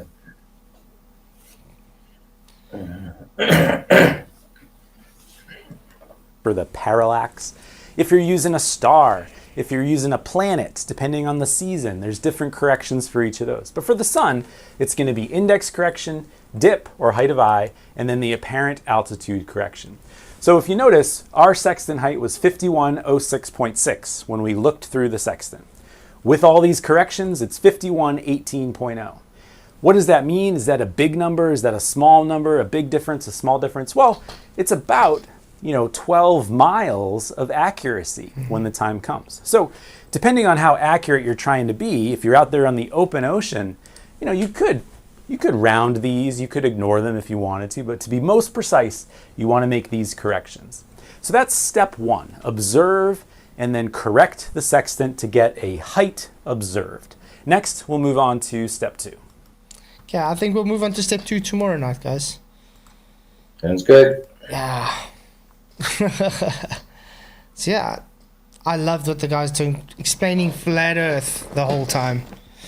Also, once again, thank you very much for gifting 5 memberships. Really, really appreciate it. You rock. So you guys have any closing statements?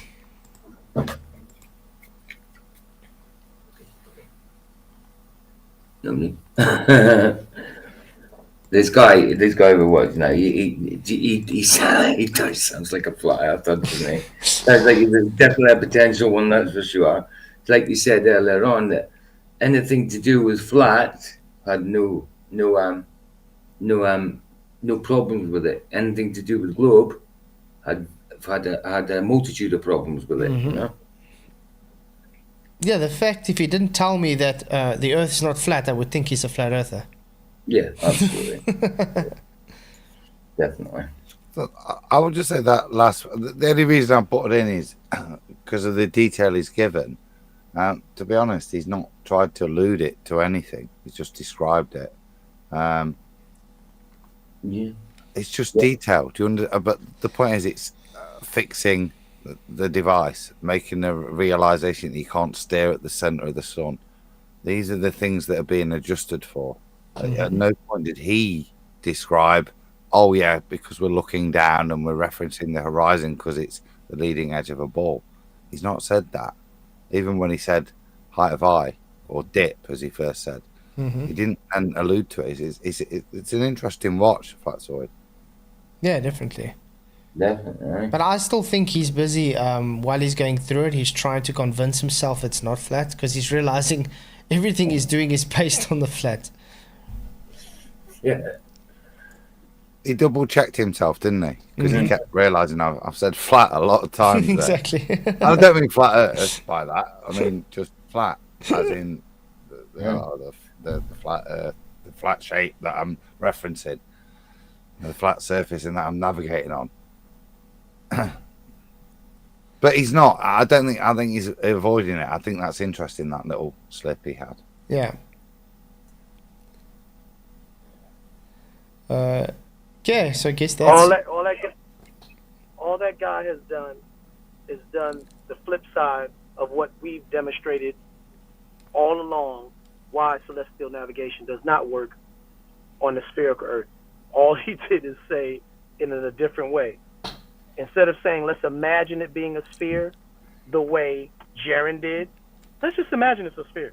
Yeah. He said, let's imagine it's flat. Exactly.